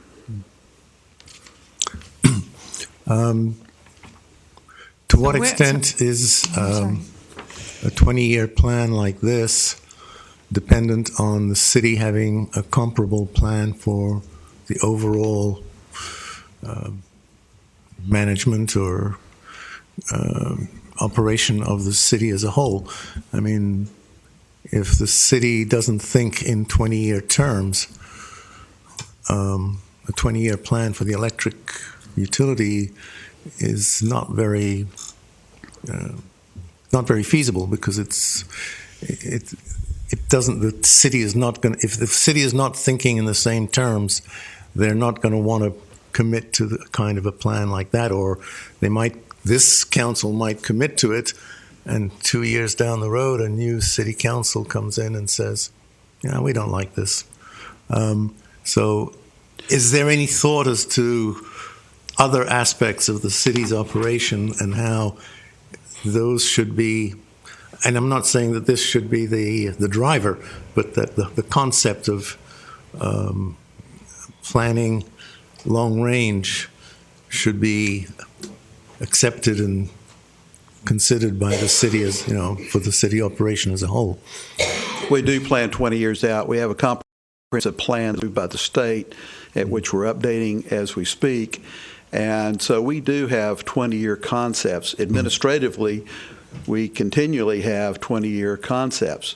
You're right about an election. I mean, every year we have a new set of folks, not always, but a lot of times you have a new set of folks that come on, and the policies change as to what the direction is. And you go through issues, for example, the selling of the electric utility. Probably 5 years before that really came up, no one really knew that it was going to put us in a whirlwind of multiple years of saying to ourselves, we're getting out of the electric business. And so those type of things, but that's normal with local governments. I mean, that's just the issues that we face. But we do have the ability, and again, going back to the comprehensive plan, which helps us guide in our CIP. We have our CIP that are in 5-year increments. And I think, as pointed out again by RL and his team, is that trying to plan more than 5 years out is unrealistic in the local government business. You could have 2 new councils in that period of time in the city of Vero Beach. So it's one of those that you have to do the best you can with what you have to work with. This gives us that long-range plan that we are administratively accustomed to looking at, and we do that, for example, when we do our wastewater treatment plant improvements, when we do our water plant improvements. The plan that Rob comes up with are long-range plans. For example, getting out of the superficial aquifer and going deeper, and what he's doing in the RO plant at the water plant is projecting that 20-year out as to what we need. The type of sludge movement and changes we're doing at the wastewater treatment plant, again, that's a long range, and it's not something that we're just doing for the next 3 or 4 years. So we are looking at that in the technological things that we're doing. The police department, the way we've now structured acquiring of equipment, primarily vehicles, on those long-term leases, puts us into that long-term planning from equipment-wise for the police department. And I just use those as examples. I think there are multiples that we have. And now, again, some of those could be changed. It just takes, if you have 3 council members or whoever, or the community itself rises up and says, wait a minute, policemen should be walking and not riding, then it changes the plan a little bit. I think what I'm hearing from the commissioners is that for more than one reason, we are not comfortable with this as it sits. And I'll also mention that we haven't sat with it for even a week. We just got it right before the weekend. And, there's a pattern of that.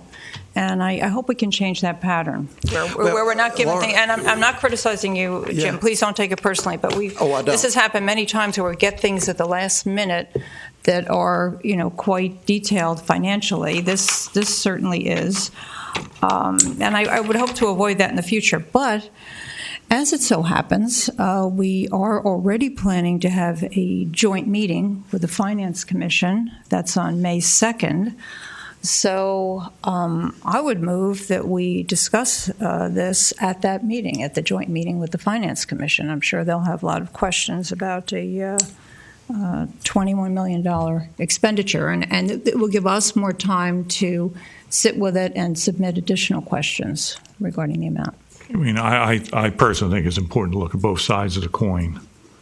how you're going to pay for it as well as what you're doing. I mean, conceptually, I think the plan has been laid out. Seems to make sense. I would defer to the engineering expertise of the management, but I want to see how we're going to pay for it. That's the other side of the coin. Well, that's what I would hope to address with the Finance Commission. I know one big concern of theirs is unfunded pension liabilities and post-benefit amounts that are owed, post-benefit liabilities.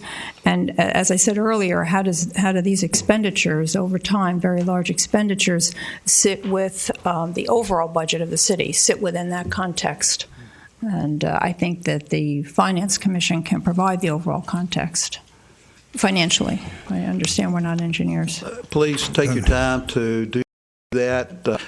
We obviously have price commitments with our contractor. They can't come back to all these, but I think Ted and I would be available to try to resolve, especially when you start talking about budgeting processes. What they've given you is the overview of what the needs are, and then yeah, I think that would be sufficient, frankly. Yes. You and Ted, you seem to demonstrate an excellent knowledge of the matter at hand. It is one of those things we deal with on a pretty regular basis. I imagine so. But we'll do that, and understanding that you probably won't take position today, and then we'll figure out what council meeting in the future that we'll take it to. Madam Chairman. Pardon me? If you would like for Mr. O'Connor, if you're looking for support from this group to switch from, the idea of making reliability an important part of the system, I would hope that we would all support that. I think everyone supports reliability. I don't think. Is there anyone here who does not support reliability? And by doing a long-range plan with reliability as the focus, I think is really important, and I commend you for doing that, and thank you for. Yes, we want to thank you very much, and we'll see about putting that on the agenda then for the meeting that's already scheduled. Do you have another question, please? Love to hear it. I was being sort of a smart aleck. I think that's a very difficult question, and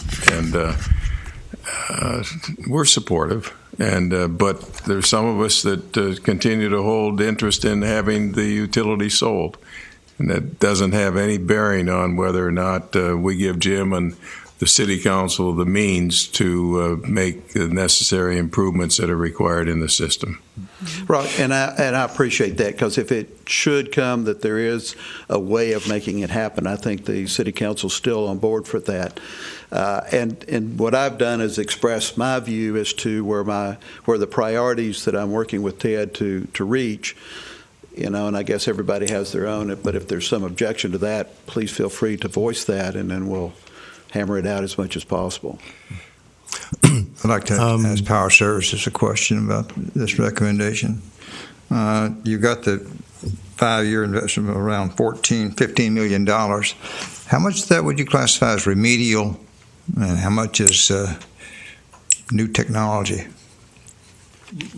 Remedial meaning that you're trying to come in and we're fixing things that need fixing with today's technology, but we're not this is not something like new technology like O&M, AMI and such as that. That's replacing a recloser, a breaker, or transformer that was 50 years old with one that's designed for today, not necessarily new technology. But so without this investment, is it sufficient to say that we can expect deterioration in reliability and service? Was that some level of investment in this? Without the investment, you're going to eventually see some deterioration in reliability because of the age of the equipment, the dissolved gas analysis on some of the equipment. It's just getting older. It needs replacing, and we don't have a crystal ball like the manager said. It's not. We don't know if it'll be tomorrow or the next day. But using some reasonable benchmarks and indices, it needs replacing either through capacity or upgrading because of voltage problems and such. Is it also safe to say if you don't make the investments, the ability to recover from failures of equipment of this nature get to be more expensive when you're operating under an emergency I think basis rather than doing it in a planned fashion? I think that's reasonable to agree with that. The other thing, along with that thought, that we haven't mentioned yet, but we talked about loading of the system for growth and that sort of thing. But the other thing we did with this was a N-1 contingency analysis, which means what happens if you lose any one major component of your system, can you serve the load? In other words, if I lose a section of transmission, can I serve the load? If I lose one big transformer, can I serve the load? So that was also evaluated in that. So some of these things, if everything's perfect, you may not need to replace it, but if you lose one major component of your system, you could have some problems. So some of that also was because of a contingency analysis, a very reasonable contingency analysis, because those things happen. Okay. And the other thing, if I may, that I failed to mention, because we were talking about 20-year plans and such as that, and not having a crystal ball, but depending on the growth of the city and stuff, we always recommend, whether it's us or someone else, that at least every 5 years you revisit these plans to see how things have moved and see if you're still on the right plane to replace it, either more or less. So yes, it's a 20-year plan, but it's a living document, and we certainly would encourage, depending on growth and stuff, that at least every 5 years you revisit this. Yeah, thank you very much for the information. Did any of the commissioners have any further questions? Well, I actually have a question for Mr. O'Connor. The last time, I'm trying to think, well, I think it was last year, we were given specific instructions to focus on reducing rates. And now you're saying that you're changing the emphasis, and has this to reliability, and then safety, then reliability, and then rates. Has the city council made that a new direction, or is it something that they have to be persuaded of, or where does that stand? Because they have not, sort of working against what we were told last time. Yeah, they have not given me that direction. That is a direction that we've sort of done administratively, unilaterally, I guess. I have not brought that up to the city council, but from the conversations I have with council members and the conversations they have with their constituents, I think reliability has become a point of contention. And so I have taken that as part of the direction of where we're going. But no, it has not been a change in the council at this point, not a formal change, that they have not directed policy in that direction. Okay. Thank you for the question. And are you planning to ask them to make that change in policy? No, sir. I think most of them will hear about this meeting, and if there's a differential on their part from the direction that I'm given, I think they will correct me pretty quickly. Okay. Well, you're quite correct. Thank you for mentioning that point, because as I read earlier, that is our very first goal, our umbrella goal in the annual report, to continue to facilitate the downward trend to obtain the lowest possible sustainable utility rates. I mean, you're absolutely correct, and thank you for bringing that to our attention. I wanted to ask the vice chairman, asked to have the cyber security moved up. Would that come? Did you wish to address that next? Does that require the presence of power services? No, but it requires the utilities director to be here. So, okay. Do we want to do that now? Are we done with power services, or do they have other things to show? We've basically covered everything. A few more slides, but we're at an end if you're ready to move on. No, I think unless it was my understanding you had covered it. The only thing we had a little bit on other optimization, but that we've talked about that a little bit earlier. So if you're ready to move on, we're good.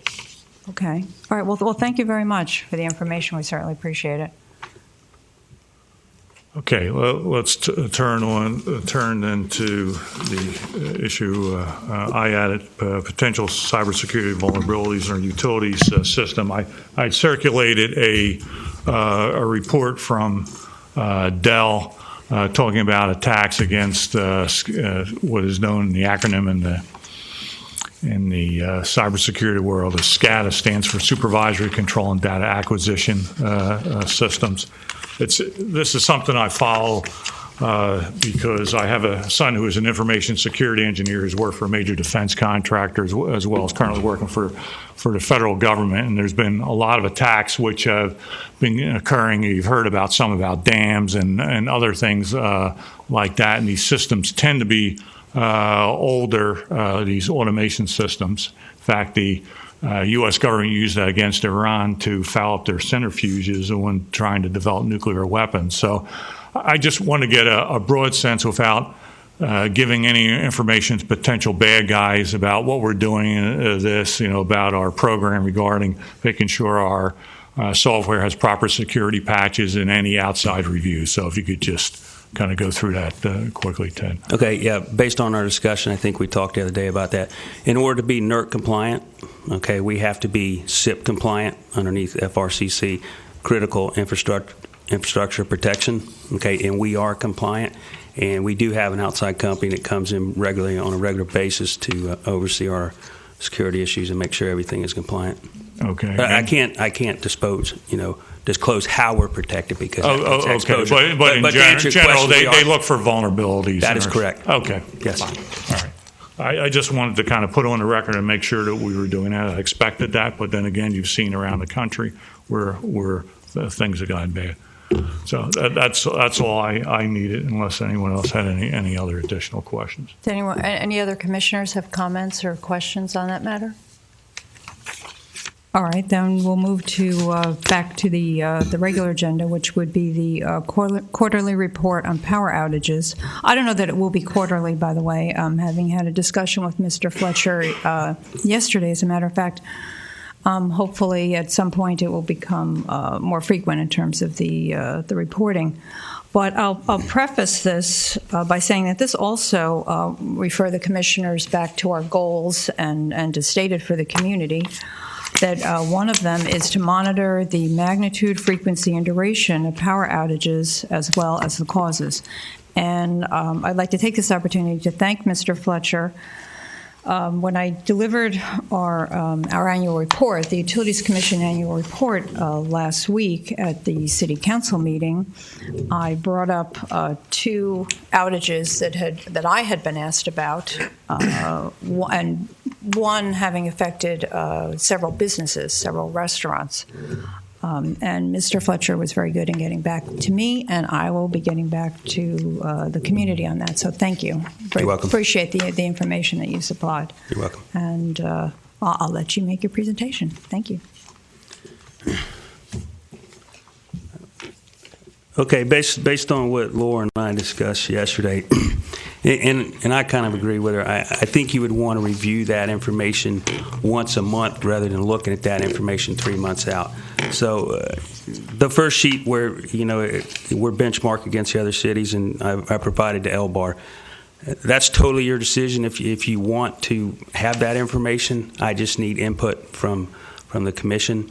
And the report that I attached to it, it identifies the cause, it identifies the number of customers affected, the address, and what action was taken to resolve that. So that's kind of what I put in the first report to get your input if you want to see that on a monthly basis, or do you want more information, or is that too much information? I mean, I agree with the graph. I can provide that. So I'm looking for input.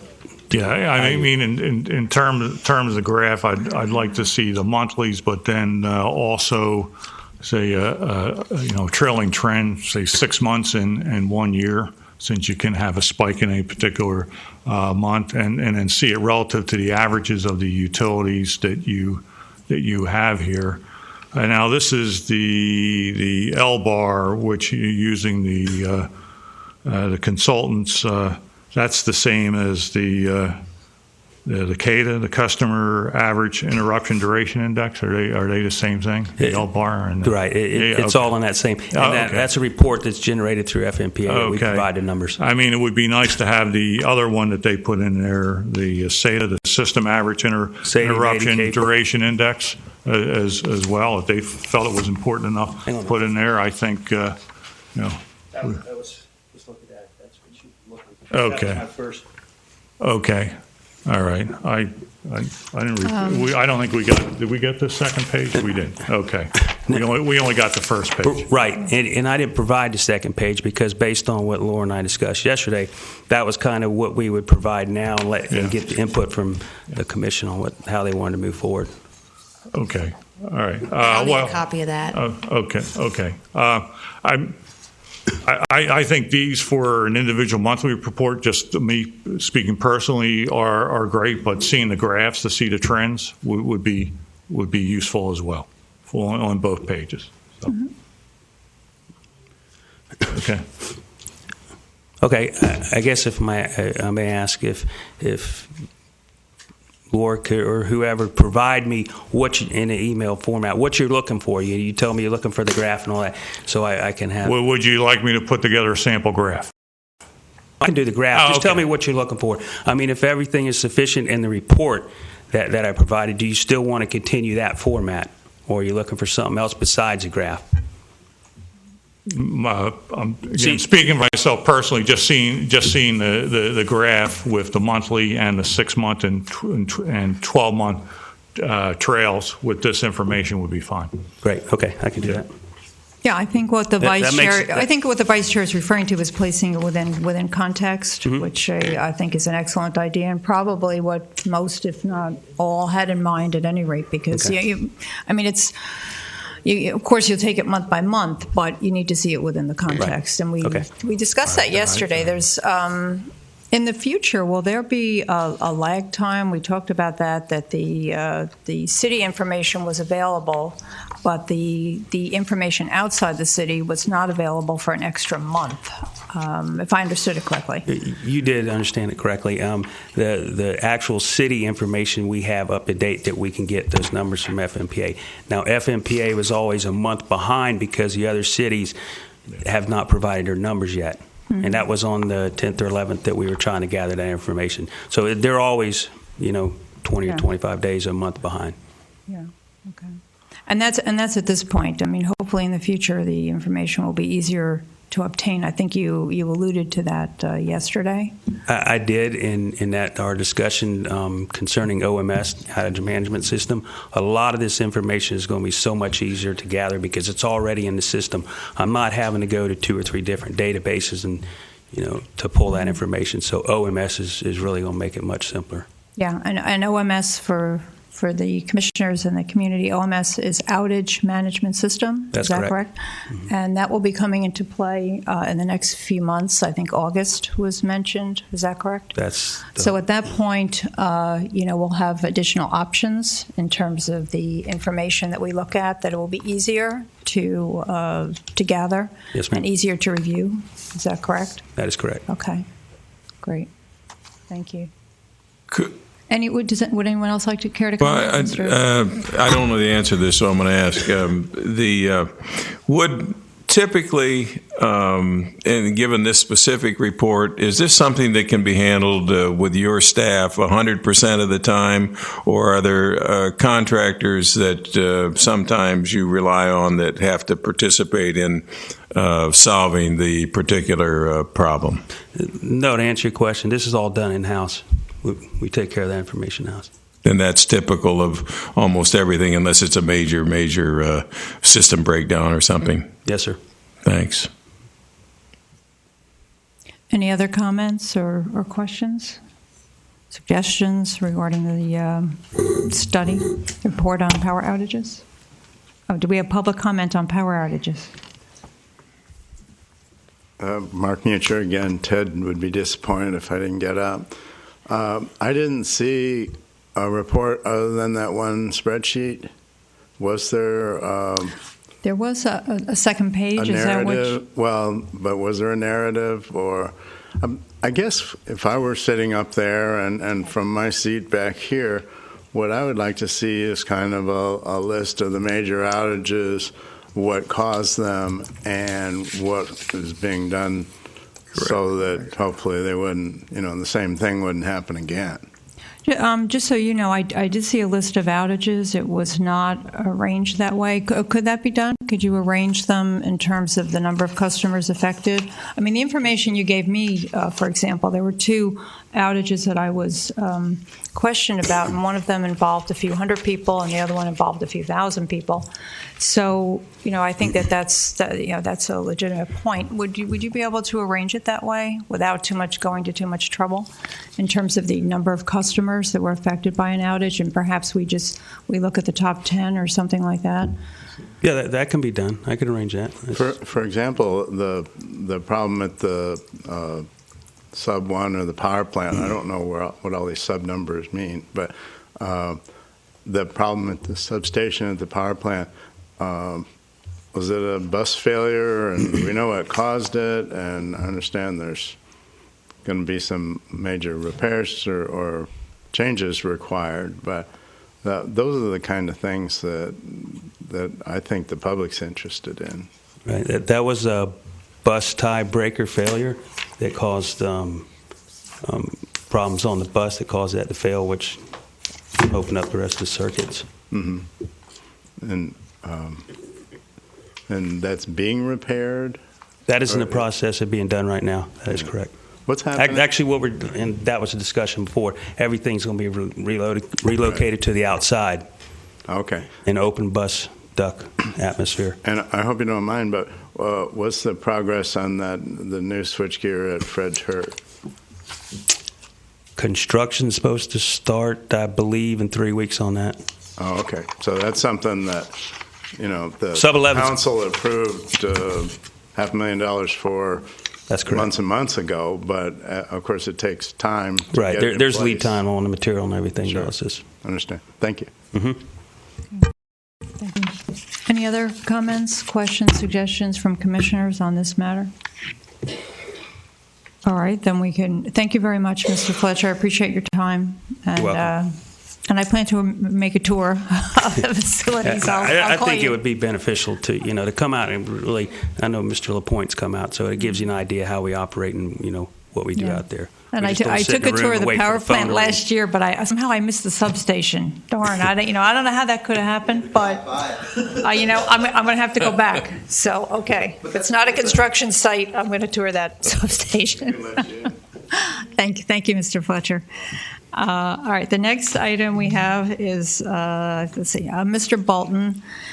And we received this, it's probably almost a month ago now. This was the AWWA Public Affairs Advisory on Lead and Copper Rule. And Mr. Bolton has spoken with regard to this issue previously. And if I remember correctly, said that we do not have, is it lead pipes? We do not have that kind of concern. But I'll let him take it from here. Yeah, the reason... Okay. Good morning, Commissioners.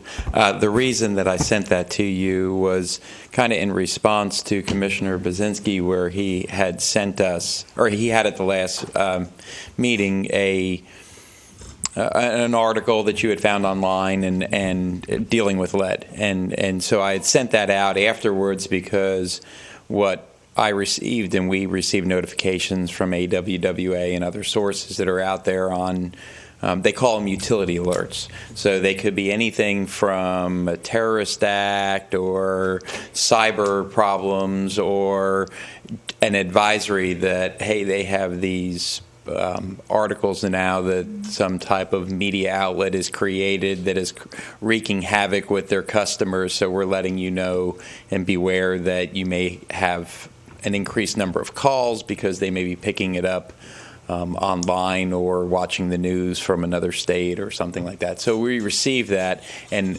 that was just a follow-up by me.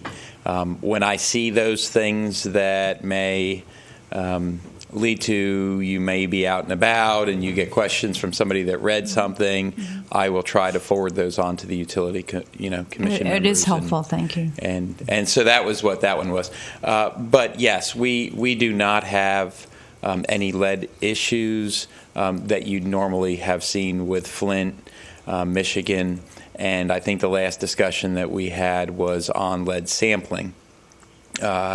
one of the and our results that we just got in from lead sampling showed 0 homes that we sampled above any contaminant levels that would be alarming. I have today for you, you will get this actually in your next utility bill. Mm-hmm.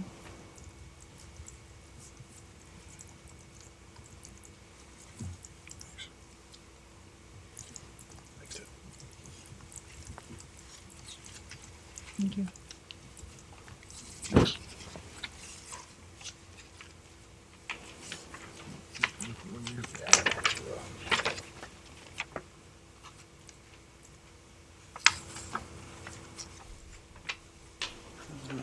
Put one on.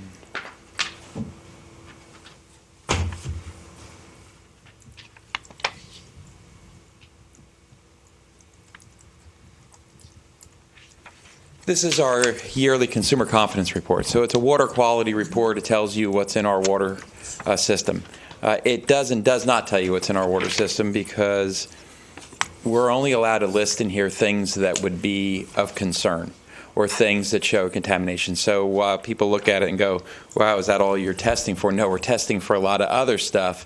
But the way that the rule is written, they don't want us to confuse people. They don't want us to list everything in there that's showing there's nothing in it, so people don't. They want this report for people to be able to focus on anything that needs to be brought to their attention.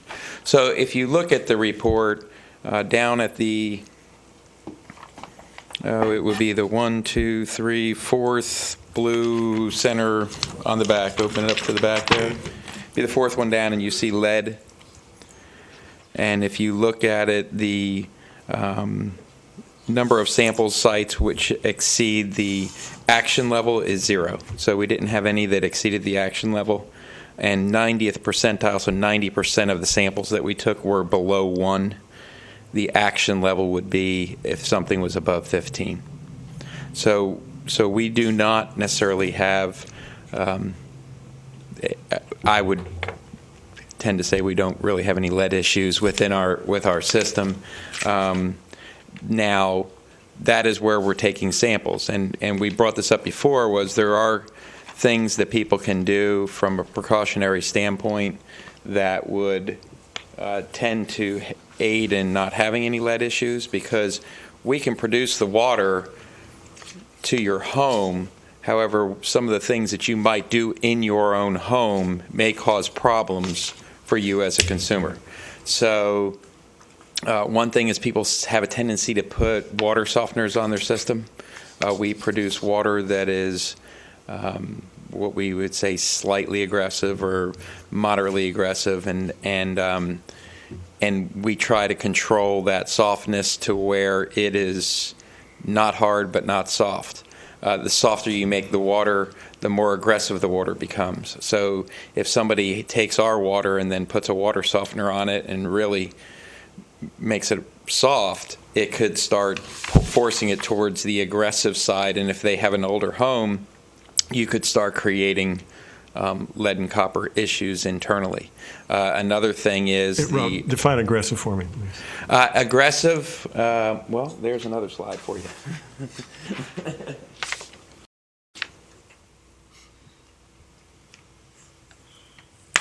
So what we try to use is what we call the aggressive index, and it's a formula. So it's a function of pH, alkalinity in the water, and hardness.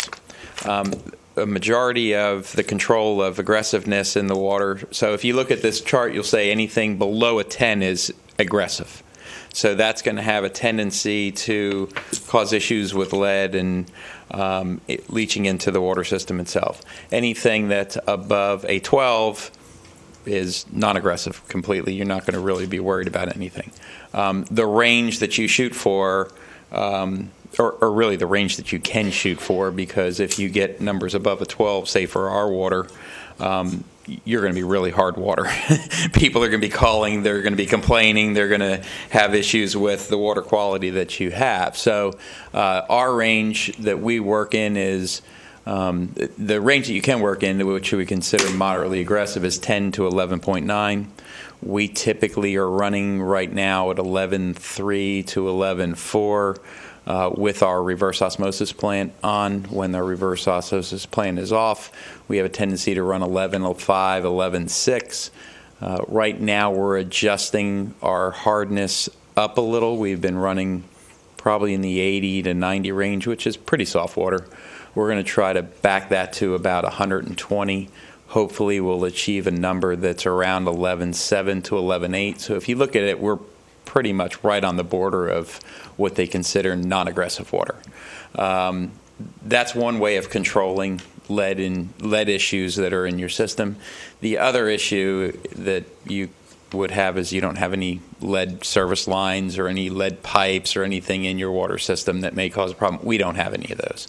So what we're trying to do is create a water that is non-aggressive so that anybody with an older home that may have brass and old copper stuff that's in there wouldn't create any issues with our water being slightly aggressive to cause problems internally.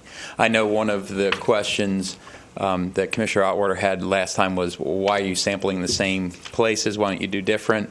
The reason we sample the same places is that that's what DEP wants us to do. So what they want to do is monitor how our water is affecting, say, specific sites in the system over time. So if we keep switching our sample points around all the time, then they have no track record. They want to create that track record. And then hence the problem that we have is, you have somebody that's been sampling 5 or 6 times over the last 20 years, and originally people were like, oh, I want to know what's in my water. And now it's become, wow, do I really have to do this? I know there's no problems with my water. Do I have to do this test again? So that's where we've kind of run into issues. So how does that work then? Do they have regulations regarding where the samples are drawn from? Yes. They have to be a certain distance apart or next to certain other things? Or how are they chosen? It's typically focused in on the oldest areas of your system, where you would see older homes with older plumbing and everything else that's in the system. The newer stuff, they're not worried about it because usually it has PVC piping in it. It's in newer subdivisions. You're not going to see issues in those areas. So what they want is us to focus in the oldest areas of the city with the oldest homes to test those areas.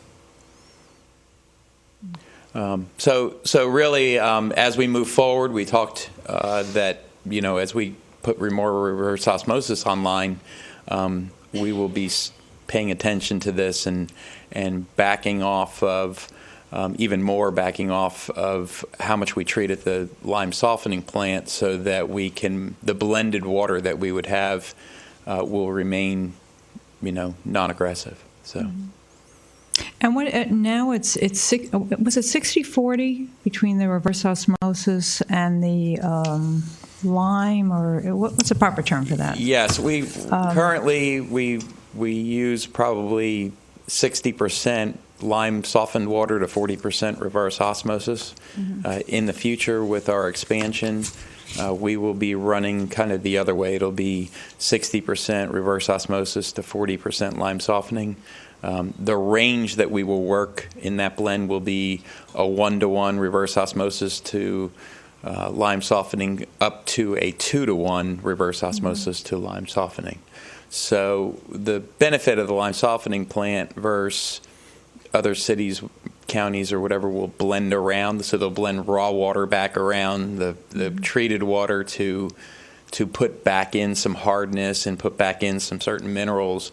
That makes it difficult to do that blending ratio versus a lime softening plant. You can really tune in and fine tune, and because both are being treated, you can fine tune your water quality at the end of the day. So. Mm-hmm. So with that, if you want to read, you can see the back side of that. It talks about other, all the contaminants that we're not exceeding any, but we list them because something's found in the water. So if we detect something in the water, then it needs to be listed on our documentation. So fluoride, that's an issue of usually the older generation. They're worried about the old hype of osteoporosis being caused by fluoride in the water. If it strengthens teeth, it must strengthen bones. Nothing that I'm aware of ever proved that. But what the Dental Association has done over time is they've tracked kind of the necessary amount or the recommended level of fluoride in the water.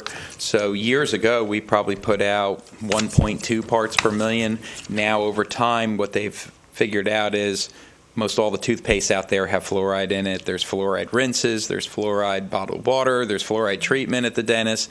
So now their recommendation is that we lower it down to 0.7.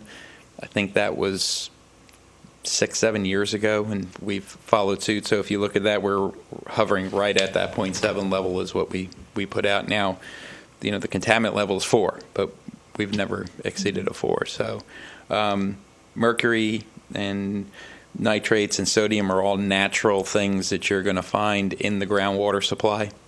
So they show up, but none of them are above the contaminant levels. Chlorine is something that we add for disinfection. The other two that are of concern, and always concern, and probably one of the reasons that we are moving towards a reverse osmosis, more reverse osmosis than lime softening, are what you call the probably third category down, which is trihalomethanes and haloacidic acids. And they are formed by disinfectant byproducts. So as we add chlorine to the water, it creates these items.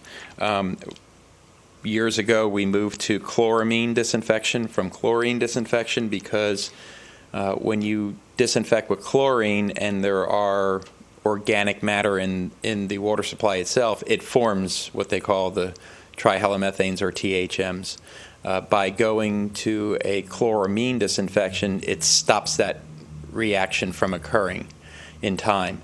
However, that also now creates what they call the second one, which is the haloacidic acids are kind of brought about by the chloramine disinfection that occurs. So we're constantly watching that, and by going more towards reverse osmosis, we're removing all of those organics up front out of the water system. So the blended material at the end of the day should lower those numbers down. We haven't exceeded them, but if you look, the contaminant level for haloacidic acid is 60. We're at, less than 50. With THMs, it's 80.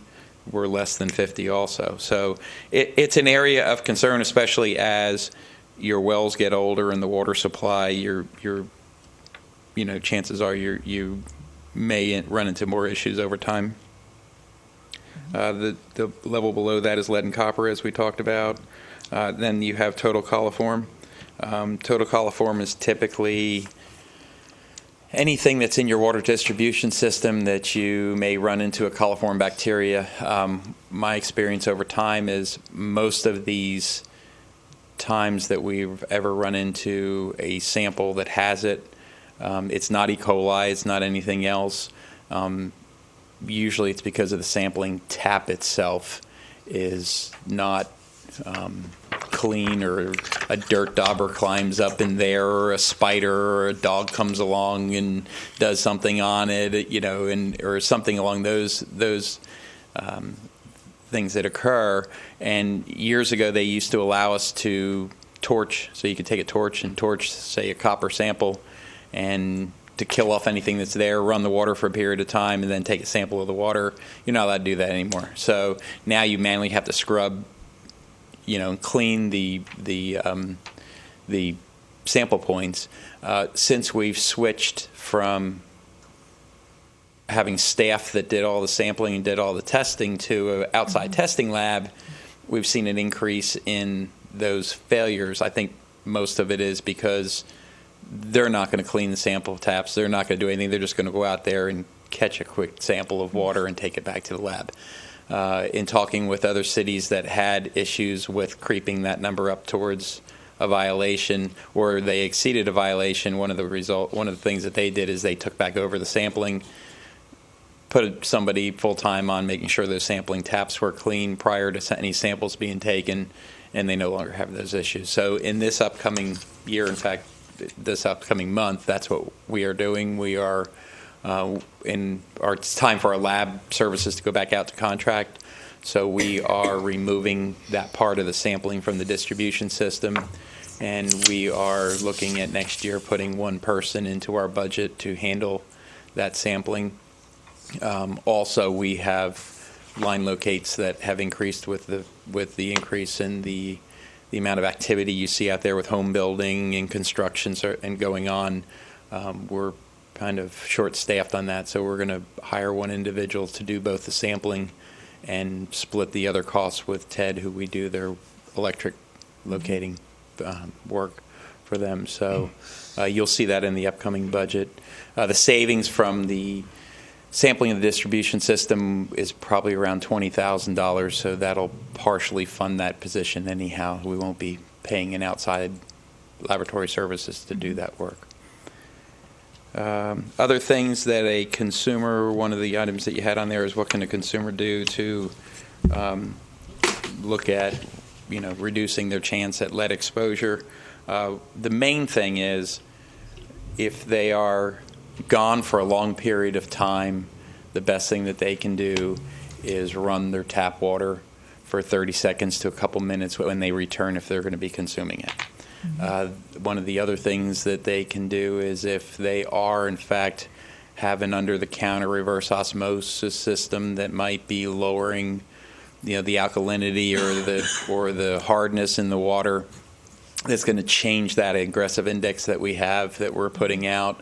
Make sure that the plumbing from that reverse osmosis unit, say to the refrigerator or anything, is free of lead, and that it's the new polyethylene piping or something like that, and make sure that the components that's in the refrigerator don't have any metal parts that would be an issue. Other than that,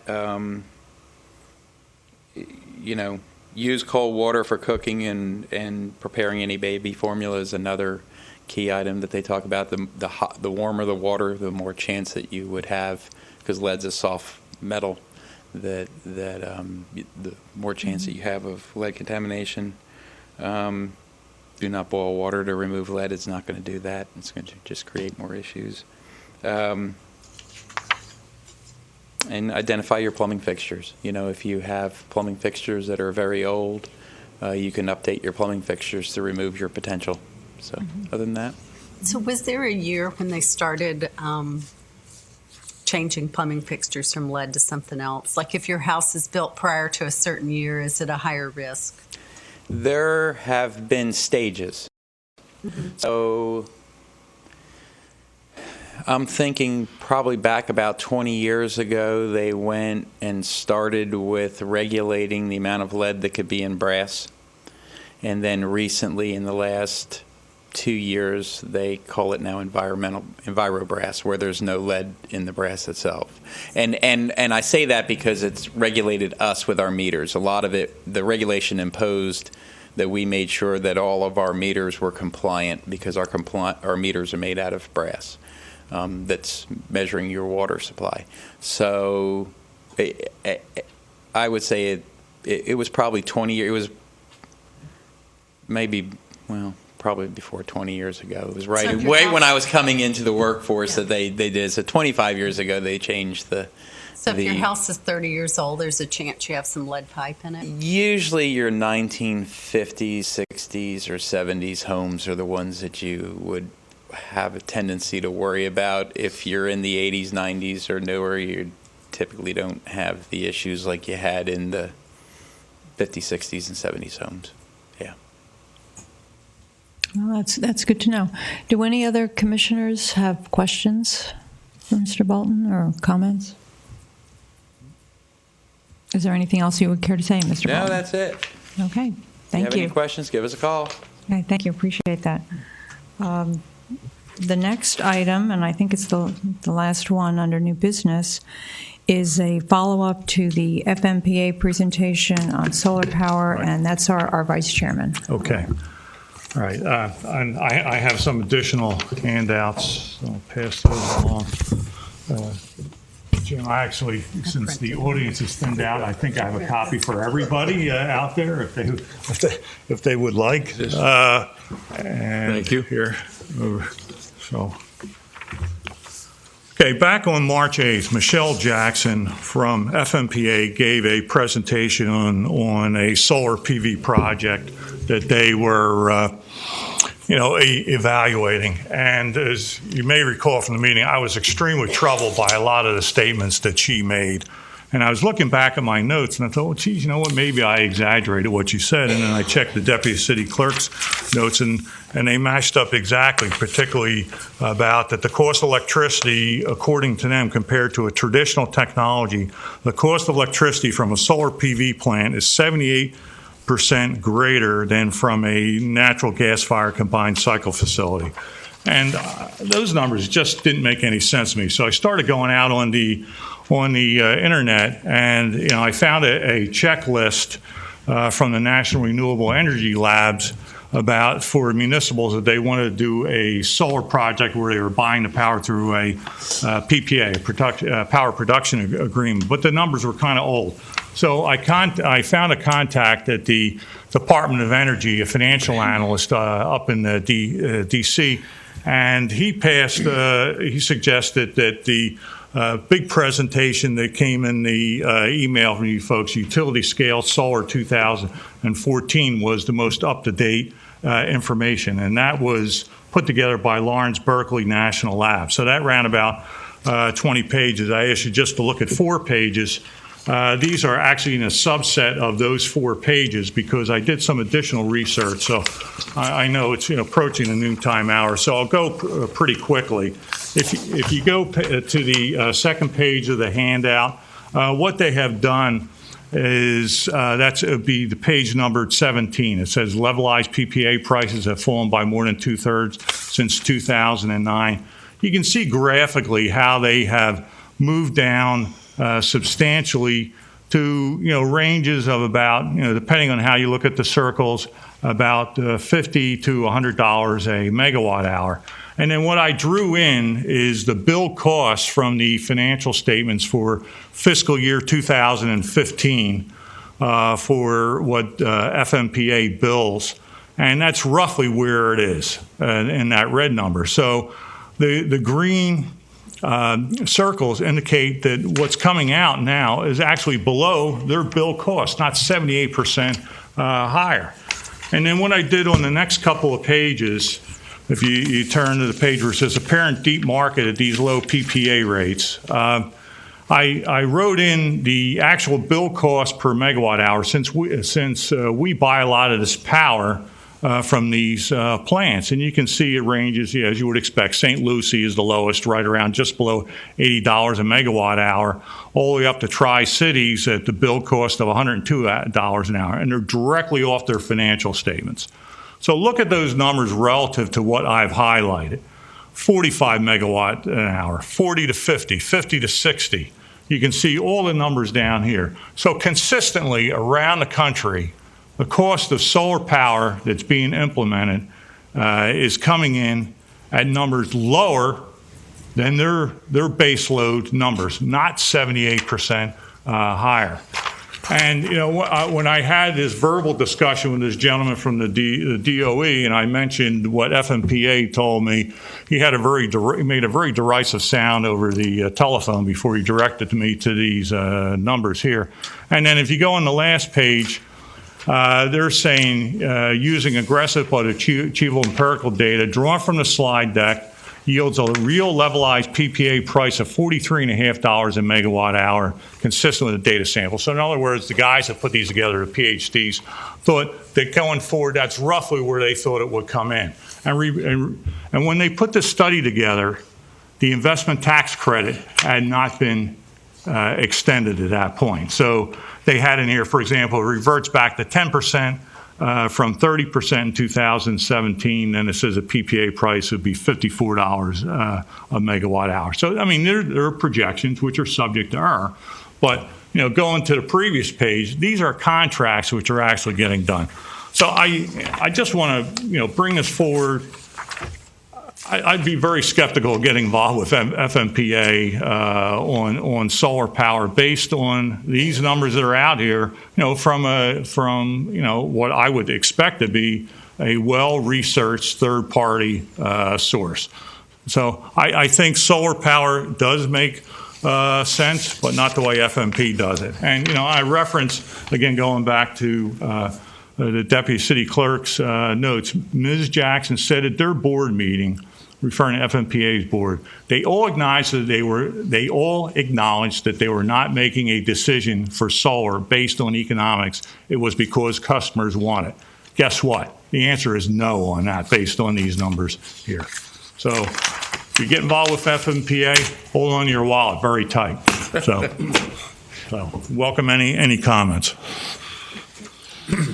Well, those are very interesting numbers, which suggests that if we're interested in that, we should be looking elsewhere than FMPA. Precisely. And I don't remember the numbers, but the Con Ed people were using for the airport, but let's see. I have their notes. Mr. Fisher said they projected the range to be somewhere between $60 to $80 per megawatt hour. Okay, so it may be a little bit higher than these numbers, but not a lot. Mm-hmm. Right. Yeah. So I wish Representative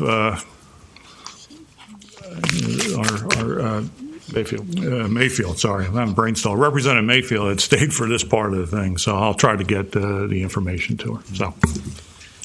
That's assuming amortization of costs over how many years? These numbers, because the cost of solar is up front mostly. Right? Well, yes, but with a PPA, you're agreeing to take power at a set price, and sometimes there's escalators in them and so forth. But their point was the escalators they were projecting were going to be lower than maybe the anticipated inflation, which is a guess. Right. And your comment about public willingness